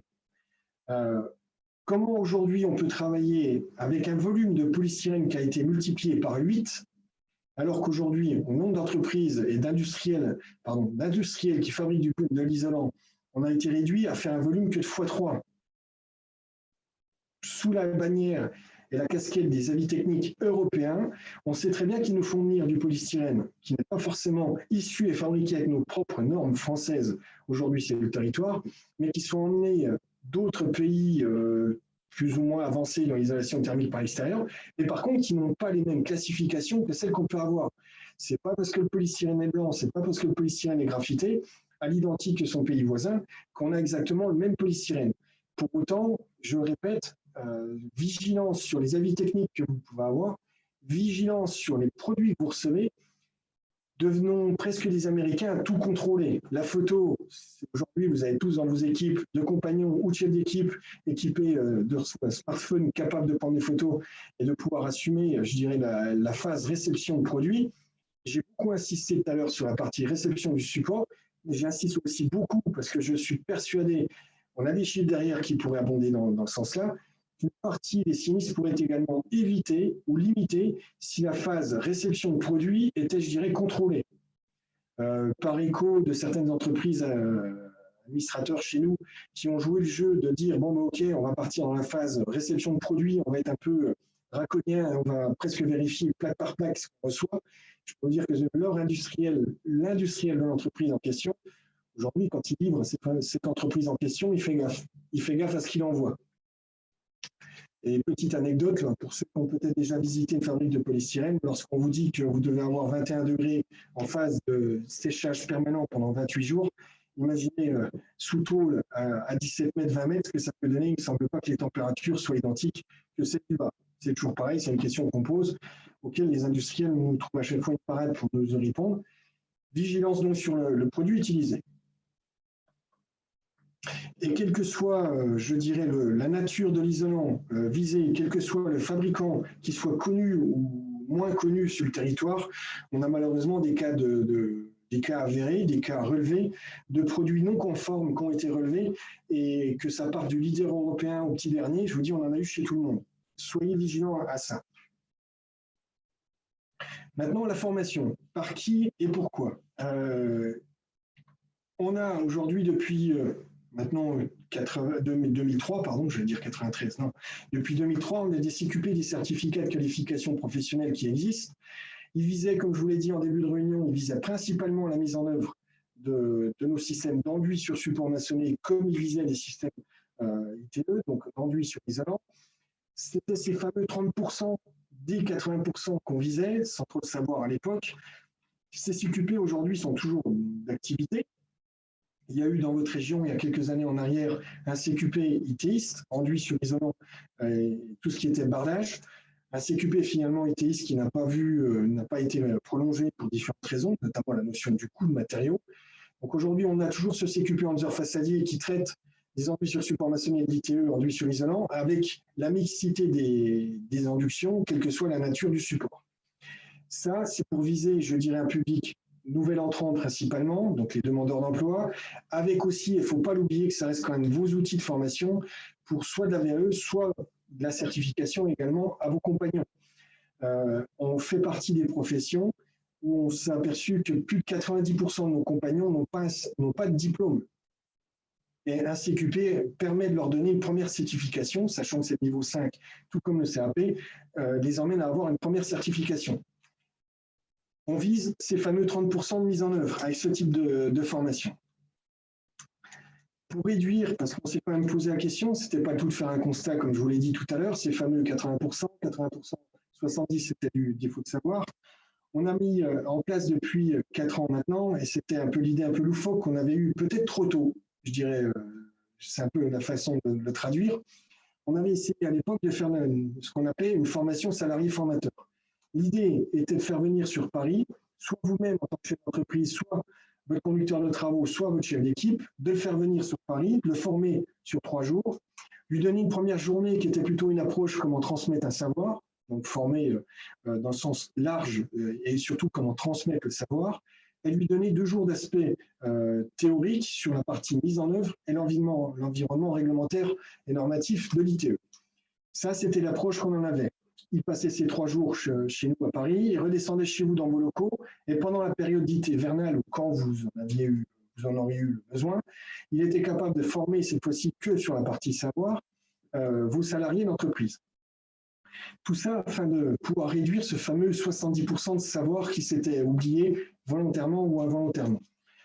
Il y a 4 ans, ça a été un vrai flop, c'est-à-dire que autant les entreprises qui ont participé à l'expérimentation de cette phase de formation ont fortement apprécié, autant lorsqu'on a été en département, en région, pour ne pas dire le vendre, parce que c'est un service pour vous, gratuit en plus, on n'a pas reçu un retour qu'on estimait, on va dire, positif, où les entreprises à l'époque nous ont dit, alors peut-être à juste raison, nous ont dit, écoutez, le savoir, on l'a, certains m'ont dit en plaisantant, t'étais pas né, on s'est déjà goûté, donc à savoir qu'on n'a pas trop grand-chose à apprendre. Maintenant, la phase d'expérimentation, la phase, je dirais, sinistre, a tellement été évolutive qu'on s'est retrouvé cette fois-ci, les entreprises nous ont redemandé de remettre cette actualisation au niveau de la formation, continuer les CQP, parce que ça vise les 30% sur la mise en œuvre, mais de remettre au goût du jour cette phase, non plus de salariés formateurs, parce que ça a changé le nom, mais de l'emmener jusqu'à aller plus loin, jusqu'à devenir des référents techniques. Je m'explique. À un niveau, cette fois-ci, régional. Là, ça pourrait être intéressant de le faire dans votre région, parce qu'on est toujours sur la dernière phase d'expérimentation. On pourra avoir une phase où chacune d'entreprise, chacun d'entre vous pourrait mettre à disposition soit elle-même le chef d'entreprise, soit quelqu'un de son équipe, je dirais l'équipe de maîtrise, de nuire à la fédération régionale de pouvoir suivre la formation salarié formateur. Elle repartirait avec l'équipement pédagogique, cette fameuse valise pédagogique qui permet d'avoir les ressources par la suite de pouvoir former en interne. Ça limiterait et ça pourrait travailler, alors déjà avec un coût de zéro, parce que l'idée et l'approche, c'est quand même que le coût, l'aspect financier ne soit pas un frein à la mise en œuvre de cette formation. De deux, que ça soit un service proposé à vous en tant qu'adhérent, mais ça vous donnerait aussi, je dirais, une image qualitative par rapport à l'approche de nos ouvrages. Je m'explique. On a quelque chose qu'on n'avait pas à l'époque qui nous avait été donné comme fin non-recevoir, c'est l'approche de l'assurance. Aujourd'hui, le nombre d'entreprises qui suivront ce type de formation, avec des partenaires type SMA, mais d'autres vont venir se mettre dans la démarche, une image de donner l'entreprise qui aura suivi et mis en place un référent technique qui lui-même formera des compagnons sur le savoir par la suite, aura non pas une baisse de cotisation de l'assurance, ça aurait été trop haut, mais évitera, je dirais, la surtaxe qu'on a pu avoir. Un exemple, comme sur les 2 ans au niveau national, on a pris 15 points en 2 ans, pourra s'éviter cette augmentation des cotisations d'assurance, qui elle-même est liée au taux de sinistre déclaré par les agences qualité construction. Donc, on met en place ce type de formation qui est encore dans une phase d'expérimentation. Ça aurait dû être terminé pour 2020, mais bon, vous savez aussi bien que moi pourquoi les choses ne se terminent pas si rapidement. On s'est donné 3 mois de plus à aller chercher le premier trimestre 2021. J'ose espérer que je pourrais venir le mettre en place dans votre région. Ça serait une approche qui pourrait être, je trouve, intéressante et qualitative pour vous. C'est un service qu'on vous rend, qu'on vous donne. Même si vous faites déjà l'ITE depuis des années, vous maîtrisez l'ITE de sa conception de la phase A à sa dernière phase.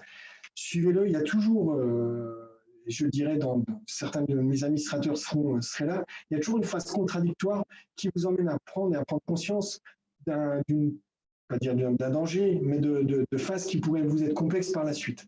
C'est des échanges qu'on aura avec vous et qu'on vous met à disposition. Voilà un petit peu dans ce que j'avais vous faire passer comme message. Si maintenant vous avez des questions, des interrogations, qu'elles soient j'aurais pu lire peut-être une erreur ou un manque d'information sur certaines choses, moi je suis à votre écoute.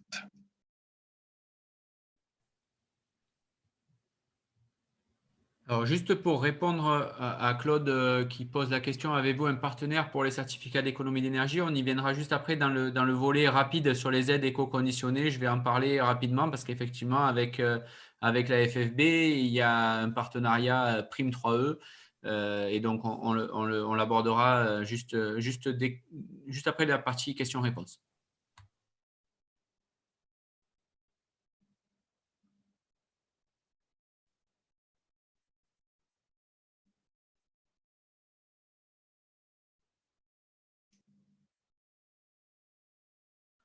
Pas de questions particulières, parce que je vois par exemple Ducrot, donc SN Ducré qui disait que c'était plus orienté ITE façadier que ITE bardage rapporté. Effectivement, parce que il y a eu plus d'actualité avec les sorties futures des DTU. Mais si vous avez des questions aussi sur l'ITE bardage, Carlos Ferreira peut répondre à vos questions là-dessus, puisque les deux sont traités par l'Union nationale des entreprises enduits de façade.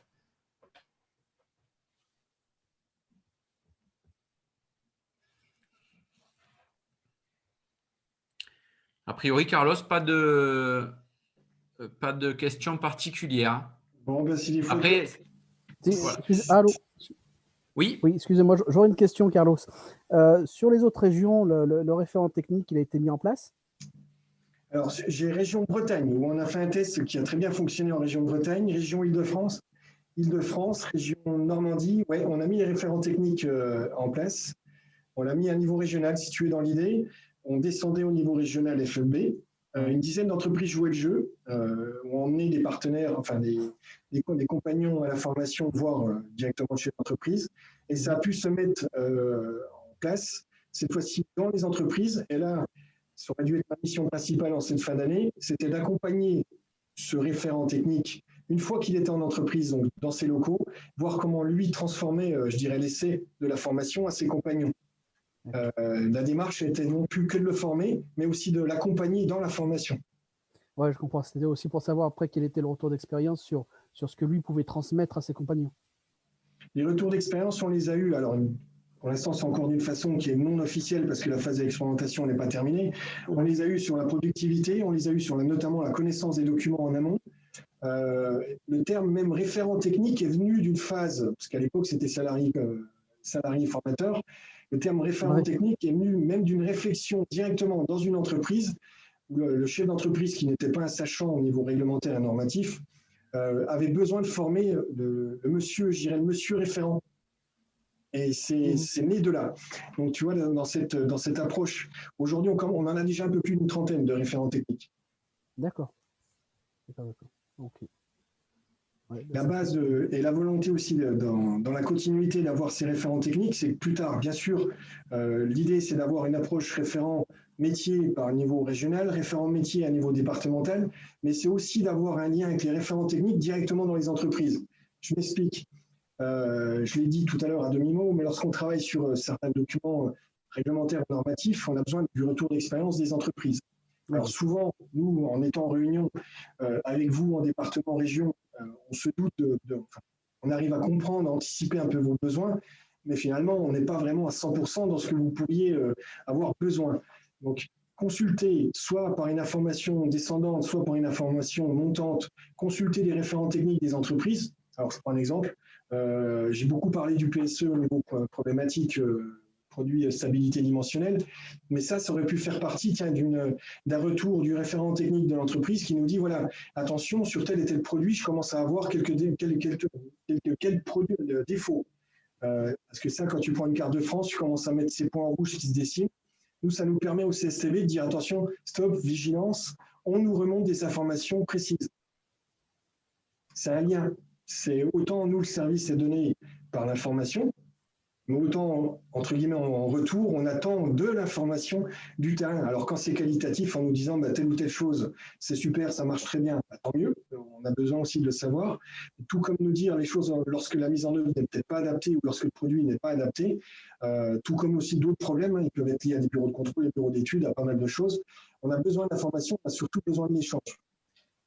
Un référent technique, pour moi, ira au-delà d'un chef d'entreprise. Je m'explique, et je m'entends et je m'arrêterai là-dessus.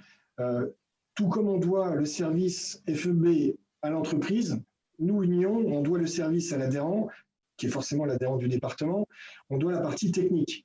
Pour autant, souvent, on n'a pas forcément le bon interlocuteur lorsqu'on travaille sur certaines choses.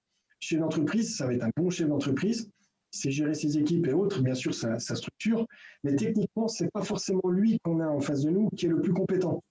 Alors que nous, le rôle de l'Union, c'est de passer principalement des messages techniques, réglementaires, normatifs, et on préférait s'adresser, bien sûr, aux chefs d'entreprise, mais surtout aux référents techniques. D'accord. Carlos, je ne sais pas si tu as le chat. Une question d'une entreprise donc, qui demande techniquement comment on traite le cas d'une alimentation électrique quand on est en bardage, ITE sous bardage. La dépose. Dans aucun système ne doit être incorporé tout ce qui est câblage qui soit électrique et autres. Alors, suivant le réseau, le fournisseur d'accès, alors souvent on me reproche à moi, même si pour le coup, c'est pas ma partie, c'est pas ma fonction principale, les fournisseurs d'accès des réseaux, il y a toute cette demande au préalable des autorisations que vous devez communiquer. Alors, il y a celle où vous êtes le dû est à vous, il y a celle où c'est le maître d'ouvrage qui devra informer le fournisseur d'accès.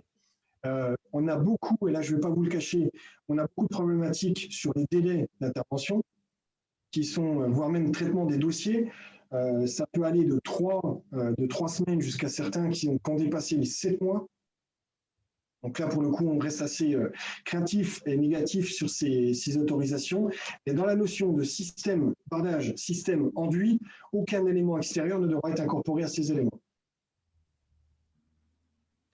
Et la formation référent technique, est-ce qu'elle est aussi adaptée à l'ITiste sous bardage? Elle est en deux, parce qu'elle se divise forcément en 2 sections. Si demain, vous créez un groupe au niveau régional qui sera tourné enduit sur isolant, ce que j'appelle filière humide, il y aura une formation référent technique enduit. Si demain, il y a une demande spécifique de traiter la partie bardage, la filière sèche, donc il y aura une formation référent technique sur la filière sèche. Il n'y a pas une base commune. Hein. Si l'entreprise, si un référent technique a déjà fait l'une une des deux formations référent technique. Il s'évitera forcément la partie réglementaire qui est commune aux deux techniques. Donc, elle pourra être plus courte en termes de niveau de temps. Mais ça sera la condition qu'il en ait déjà fait une en amont. D'accord.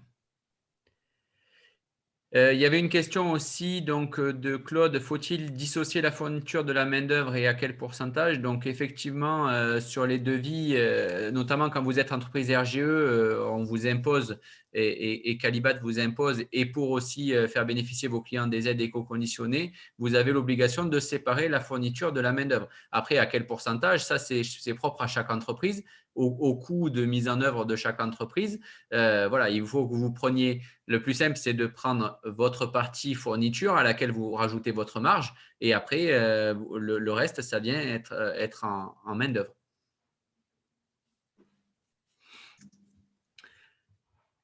Puisqu'on a déjà dépassé un tout petit peu le délai, pour la partie aide éco-conditionnée, je vais commencer par une nouvelle qui n'est pas terrible. C'est la partie Action Logement. Il y a une aide Action Logement à la rénovation énergétique qui est donc depuis début 2019 une enveloppe entre 15 et 20 000 euros qui est donc financée par Action Logement pour financer la rénovation énergétique et notamment l'isolation thermique par l'extérieur. Action Logement nous a annoncé vendredi et à demi-mot, aujourd'hui, l'enveloppe est épuisée. Ils avaient un objectif de 60 000 rénovations énergétiques avec cette enveloppe-là. Ils en ont fait 18 000 dossiers finalisés, mais ils ont 42 000 dossiers qui sont en cours dans les tuyaux. Donc, ils sont en train d'épurer un petit peu tout ça, voir comment ils peuvent réagir à cette aide-là, parce que c'était une aide qui a été très peu sollicitée au début. Quand ils en ont fait la promotion, elle est montée de façon exponentielle parce que c'est très, très intéressant pour les entreprises à présenter à leurs clients. Hein. C'est une aide quand même qui est non négligeable. Et donc, ils sont en train de négocier avec l'État, de savoir sous quelle forme ils peuvent reconduire, dans quelles conditions, etc. Pour l'instant, on ne sait pas. La seule chose, c'est qu'au jour d'aujourd'hui, le site Action Logement ne permet plus de déposer des dossiers, notamment parce qu'en plus, il a été piraté ce week-end pour y ajouter de faux comptes, etc. Donc, ils sont en train de traiter tout ça. Vous aurez une information rapidement à ce sujet-là dès que Action Logement aura officiellement communiqué. Là, ils ont communiqué pour l'instant à leurs assistants maîtrise d'ouvrage en disant « Stop, on arrête le montage des dossiers puisqu'on a épuisé l'enveloppe ». Un des assistants maîtrise d'ouvrage connus et reconnus a fait même un communiqué de presse qu'Action Logement a démenti. Mais bon, pour l'instant, ils n'ont pas communiqué officiellement, mais l'enveloppe est épuisée. Ensuite, donc, mis à part cette aide Action Logement dont on ne sait pas la suite, mais a priori, ce n'est pas de très bon augure. Il y a donc toujours l'aide MaPrimeRénov' qui est donc depuis début 2019, qui a remplacé l'ancien Habiter Mieux Agilité. Donc jusqu'au 15 juillet 2019, il y avait de grosses aides sur l'ITE. Ça a baissé à partir du 15 juillet notamment. Donc les montants ont un peu baissé, mais surtout, ils ont rajouté un plafond de 100 mètres carrés de prise en charge par projet. Et donc, du coup, ça limite beaucoup, notamment dans nos régions où les maisons ont bien souvent plus de 100 mètres carrés de façade. MaPrimeRénov' bloque à 100 mètres carrés. Elle n'a pas changé là, si ce n'est qu'elle a inclus dans la partie MaPrimeRénov' les anciens bénéficiaires du crédit d'impôt à la transition énergétique, le CITE, qui étaient les ménages qu'on disait avant intermédiaires et supérieurs, qui sont maintenant passés les ménages violets et roses. Ils les ont inclus dans le dispositif. Voilà, les travaux peuvent avoir démarré depuis le 5 octobre et les dossiers seront déposables pour ces ménages-là qu'à partir du début d'année prochaine. Ils ont inclus aussi les copropriétés. Et là, par contre, ça devient intéressant parce que pour les copropriétés, c'était une usine à gaz de pouvoir déclencher certaines aides. Et là, on arrive à sortir quelque chose qui est assez intéressant. Voilà, si ce n'est qu'il faut aller chercher quand même un peu plus que de l'ITE parce qu'on a des objectifs en termes de réduction de réduction énergétique qui sont assez importants. Et donc, il y a toujours la partie certificat d'économie d'énergie, donc sur laquelle on a la fiche d'opération standardisée, c'est la barre EN102, isolation des murs, que ce soit par l'intérieur ou par l'extérieur, ils n'ont pas fait la différence pour eux. Et donc là, il vous faut un partenariat avec un obligé et donc vous pouvez faire des simulations à chaque chantier pour savoir combien vous pouvez avoir de certificats d'économie d'énergie. Selon donc l'obligé que vous avez, les montants seront plus ou moins élevés. Nous, FFB, via un dispositif qui s'appelle Prime 3E, on a un partenariat avec Total, EDF et Sonergia, sachant que EDF, à partir du 1er janvier 2021, ils ne valoriseront plus la barre EN 102.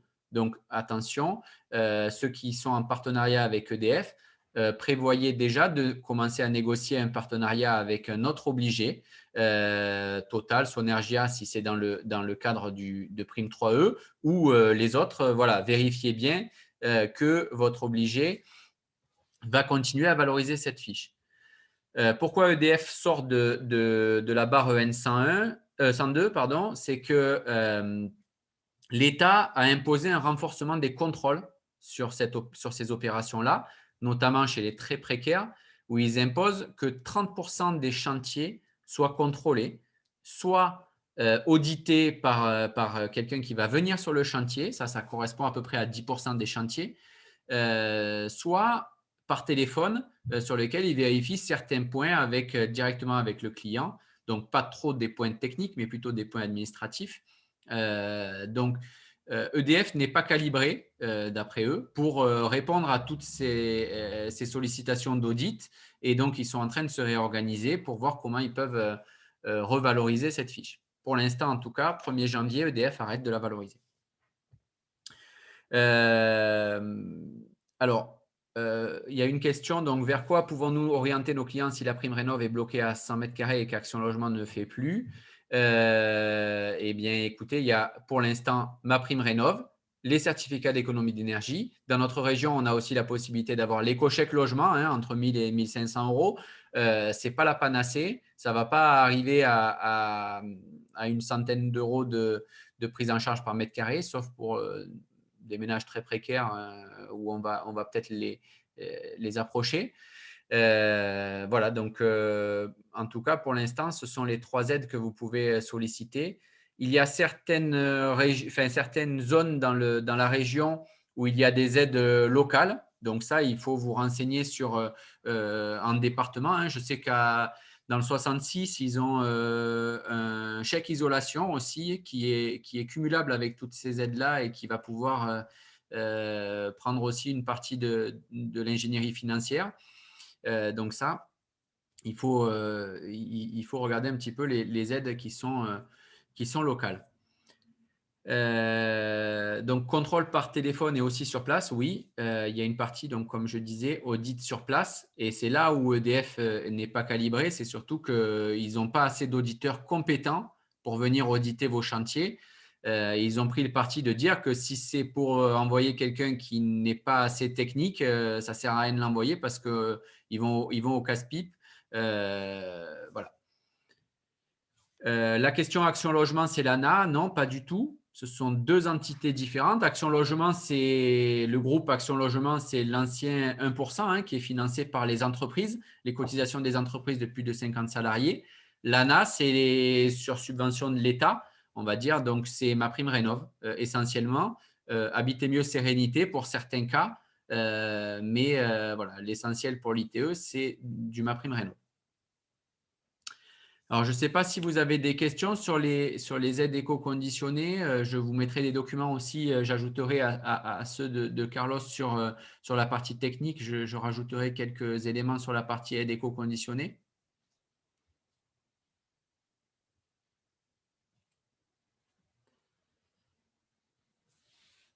Alors, un client peut-il bénéficier 2 fois du certificat d'économie d'énergie? Alors, s'il utilise la même fiche d'opération standardisée, il y a en bas de la fiche d'opération standardisée toujours un chapitre qui s'appelle durée de vie conventionnelle. Si je ne me trompe pas, pour la barre EN102, c'est 30 ans de durée de vie conventionnelle, c'est-à-dire que pendant 30 ans, il ne peut plus utiliser cette fiche-là, il ne peut plus bénéficier des certificats d'économie d'énergie sur cette fiche-là. Par contre, s'il a remplacé son système de chauffage, s'il a isolé ses combles ou autre, il peut bénéficier de certificats d'économie d'énergie sur l'isolation des murs.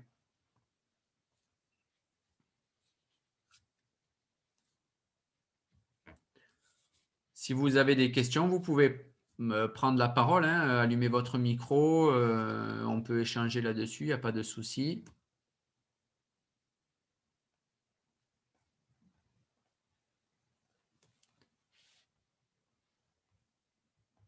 Carlos, tu avais peut-être quelque chose à rajouter sur la partie ITE?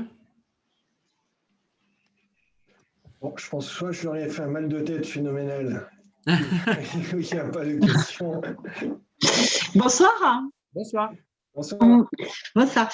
Je souhaitais savoir, concernant, donc, quand vous disiez que pour le certificat d'économie d'énergie, il pouvait en bénéficier s'il avait déjà utilisé, si j'ai bien compris, hein, pour une autre isolation type des combles. Moi, mon cas, par exemple, j'ai un client qui a utilisé déjà le certificat d'économie d'énergie pour la réalisation des combles, sur lequel il a été abusé, parce qu'on lui a utilisé en fait une quantité de mètres carrés qui n'était pas réelle. Bon, bref, il a eu toute une histoire avec l'entreprise. Et aujourd'hui, il souhaite isoler donc ses façades. Ceci dit, voilà, on ne sait pas, est-ce qu'il y a un plafond ou est-ce que non, c'est complètement. Non, il n'y a pas de plafond. Enfin, le plafond, c'est la surface des murs. C'est-à-dire que là, il a utilisé la barre EN101, donc de l'isolation du toit, enfin l'isolation des combles. Du coup, il va passer sur la 102, isolation des murs. Il n'y a pas de souci. Vous pouvez en tout cas faire la simulation en ce sens. Il n'y a pas de plafond comme MaPrimeRénov'. Par exemple, MaPrimeRénov', il y a un plafond, s'il cumule plusieurs postes, il ne peut pas dépasser 20 000 euros par période de 5 ans. Sur les certificats d'économie d'énergie, du moment où il n'est pas sur la même opération, il n'y a pas de cumul en fait, de ces certificats d'économie d'énergie. D'accord. Et un client qui a donc très peu de revenus, donc pour lequel on va le diriger vers les aides de l'ANA plutôt que MaPrimeRénov', parce que je pense que ça va être plus avantageux pour lui. Est-ce qu'il y a un plafond de surface en isolation? Alors, quand vous parlez d'ANA, vous parlez de Habiter Mieux Sérénité? Oui. Normalement, non. C'est un pourcentage du montant de la dépense qu'ils prennent en compte. Il n'y a pas le plafond. Le plafond, il est uniquement sur l'aide MaPrimeRénov'. D'accord. Après, il faut vous rapprocher du coup de l'assistant maîtrise d'ouvrage. Donc, généralement, chez nous, c'est Urbanis ou Solia qui va gérer ces dossiers-là.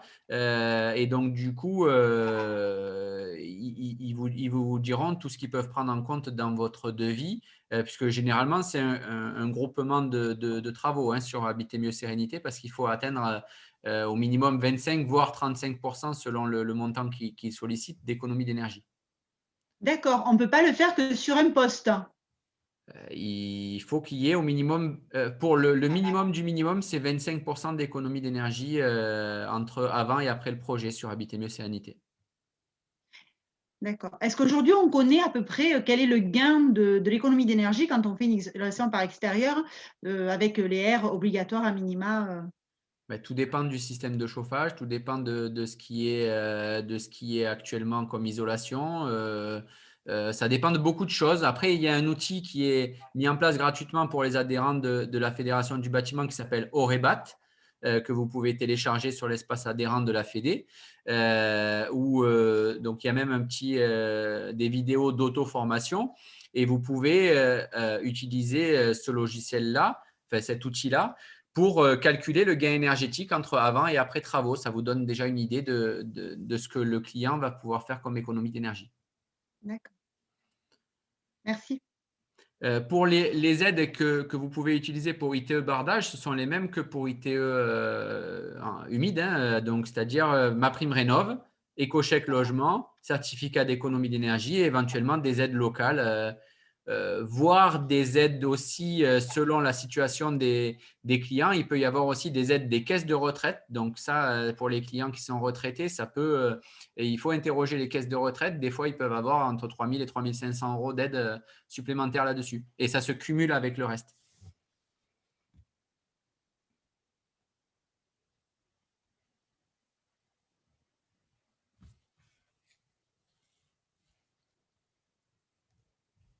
Juste une petite chose, parce qu'on a beaucoup parlé là du particulier, du résidentiel, mais il y a aussi une aide qui a été annoncée, qui est dans la loi de finances 2021.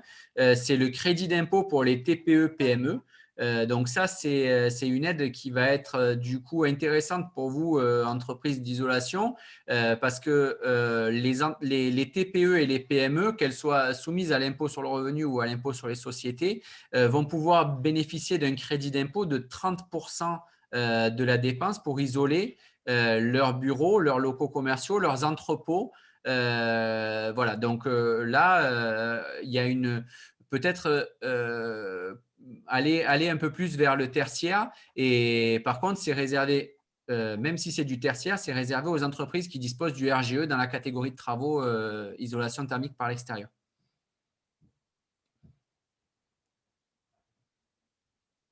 Et les travaux qui sont concernés sont les travaux qui sont engagés, donc c'est-à-dire dont le devis a été signé après le 1er octobre.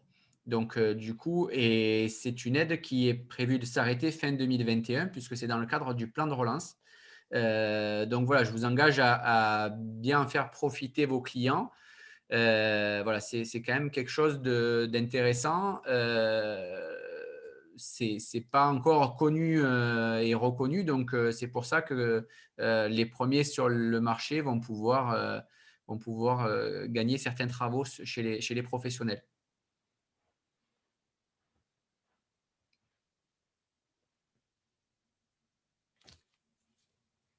D'autres questions, que ce soit technique, aide ou autre?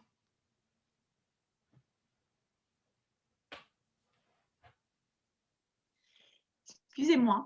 Oui. Donc, quand vous disiez pour les PME, TPE, les SCI peuvent en bénéficier ou pas? Non. Non. Donc, un client qui est locataire d'une SCI, une entreprise locataire d'une SCI, comment ça se passe? Qui c'est qui prend à la charge en fait? C'est l'entreprise elle-même en tant que locataire? C'est l'entreprise elle-même parce qu'elle peut être locataire de ses locaux et bénéficier de ce crédit d'impôt. Par contre, la SCI ne peut pas en bénéficier. D'accord, ok. Donc en fait, il faut passer par l'entreprise et non pas par le propriétaire. Parce que la SCI n'est pas ni une TPE ni une PME. D'accord.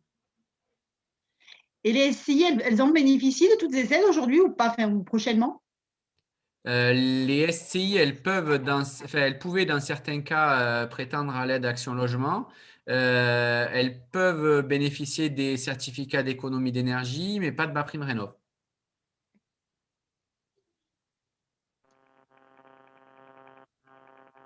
Oui, j'ai une question. Oui. J'ai été en rendez-vous tout à l'heure chez deux retraités différents qui souhaiteraient isoler que leur face nord. Et c'est pas en surface, du coup, c'est moins de 50% de la surface totale. Oui. Vers quoi je peux les aiguiller et qu'est-ce que je peux répondre à ça? Il faut regarder sur la fiche d'opération standardisée, la barre EN102. Carlos, je ne sais plus s'il y a une… je ne sais pas si tu peux me renseigner là-dessus, ou alors sinon je vous apporterai un complément de réponse derrière par mail, mais je ne crois pas qu'il y ait une obligation d'isoler au moins 50%. Hein. D'accord. Je ne pourrais pas te le confirmer, mais il ne me semble pas qu'elle existe. Ouais, moi, je ne peux pas aller le regarder parce que comme là, on a enregistré le truc, si je quitte, ça coupe l'enregistrement pour aller vérifier.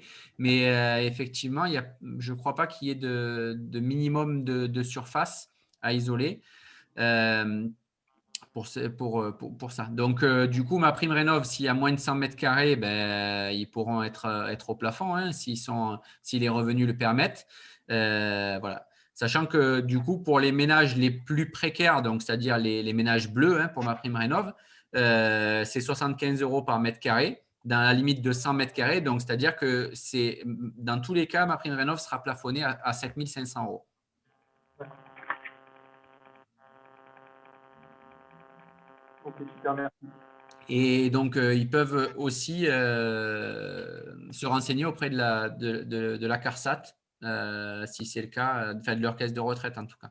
Caisse de retraite. Après, éco-chèque logement, en isolant une seule façade, on n'arrivera pas aux 25% d'économie d'énergie qui sont souhaitées, même si c'est la façade nord. Voilà, ça va être compliqué. Ouais. Ok, merci. Bon, mais écoutez, je vous remercie en tout cas d'avoir pris le temps que l'on puisse échanger là-dessus. Je reviens rapidement pour insister sur le fait que c'est quand même intéressant pour nous de pouvoir avoir des représentants de l'Union des entreprises d'enduit de façade le plus localement possible, parce qu'on puisse s'appuyer sur des entreprises pour diffuser des informations, pour nous faire remonter les informations et surtout faire remonter des informations à l'Union. Voilà, donc il faut qu'on mûrisse ça, qu'on regarde comment on peut l'organiser, mais ce serait intéressant de pouvoir avoir vraiment un maillage territorial au plus proche des entreprises du terrain. Ouais, je terminerai dessus quand tu parles de ça, à juste raison. L'idée d'un maillage territorial, j'en ai parlé tout à l'heure, mais là, dans notre région, si on pouvait avoir, je dirais, un lien, vraiment un contact par département, avoir un contact après au niveau régional, serait vraiment une bonne chose. Ceux qui seraient intéressés pour faire ces travaux, participer aux travaux de commission, participer aux avis, et puis donner son avis. Souvent, on a tendance à dire, oui, on n'est pas très content de quelque chose, mais pouvoir passer, être force de proposition, que ce soit en négatif ou en positif, bien sûr, lorsque les choses le permettent. Soyez volontaires. Donc, je vais vous avoir comme échange à un niveau départemental et régional pour ceux qui souhaiteraient se positionner sur ce type d'activité. Ça serait vraiment une très bonne chose. Rapprochez-vous de Florent pour ceux qui souhaitent prendre contact avec nous pour avoir ce lien entre guillemets un peu plus direct, et ça sera avec grand plaisir. On se rapprochera après de vos secrétaires généraux départementaux pour mettre ça en place. Bon, merci beaucoup en tout cas à tous. Donc là, on va clôturer cette réunion. On vous enverra les supports de la réunion avec le lien pour le revisionner au cas où, les documents qui vont être associés. Et donc tout ça sur l'adresse mail avec laquelle vous vous êtes inscrit à cette réunion. Merci Carlos pour cette intervention. Merci à tous et bonne soirée. Bonne soirée à vous. N'hésitez pas à vous rapprocher de nous si jamais vous avez des questions qui vous viennent après la réunion ou quoi que ce soit. N'hésitez pas, vous avez mon mail ou même vous rapprocher de votre fédération départementale voilà, pour qu'on puisse vous apporter des éléments de réponse là-dessus. Bonne fin de journée à tous. Au plaisir de se rencontrer en plus direct. Ah oui. Carlos aussi, c'est pareil. Ouais. Allez, bonne soirée. Allez, bonne soirée à vous. Au revoir. Tous.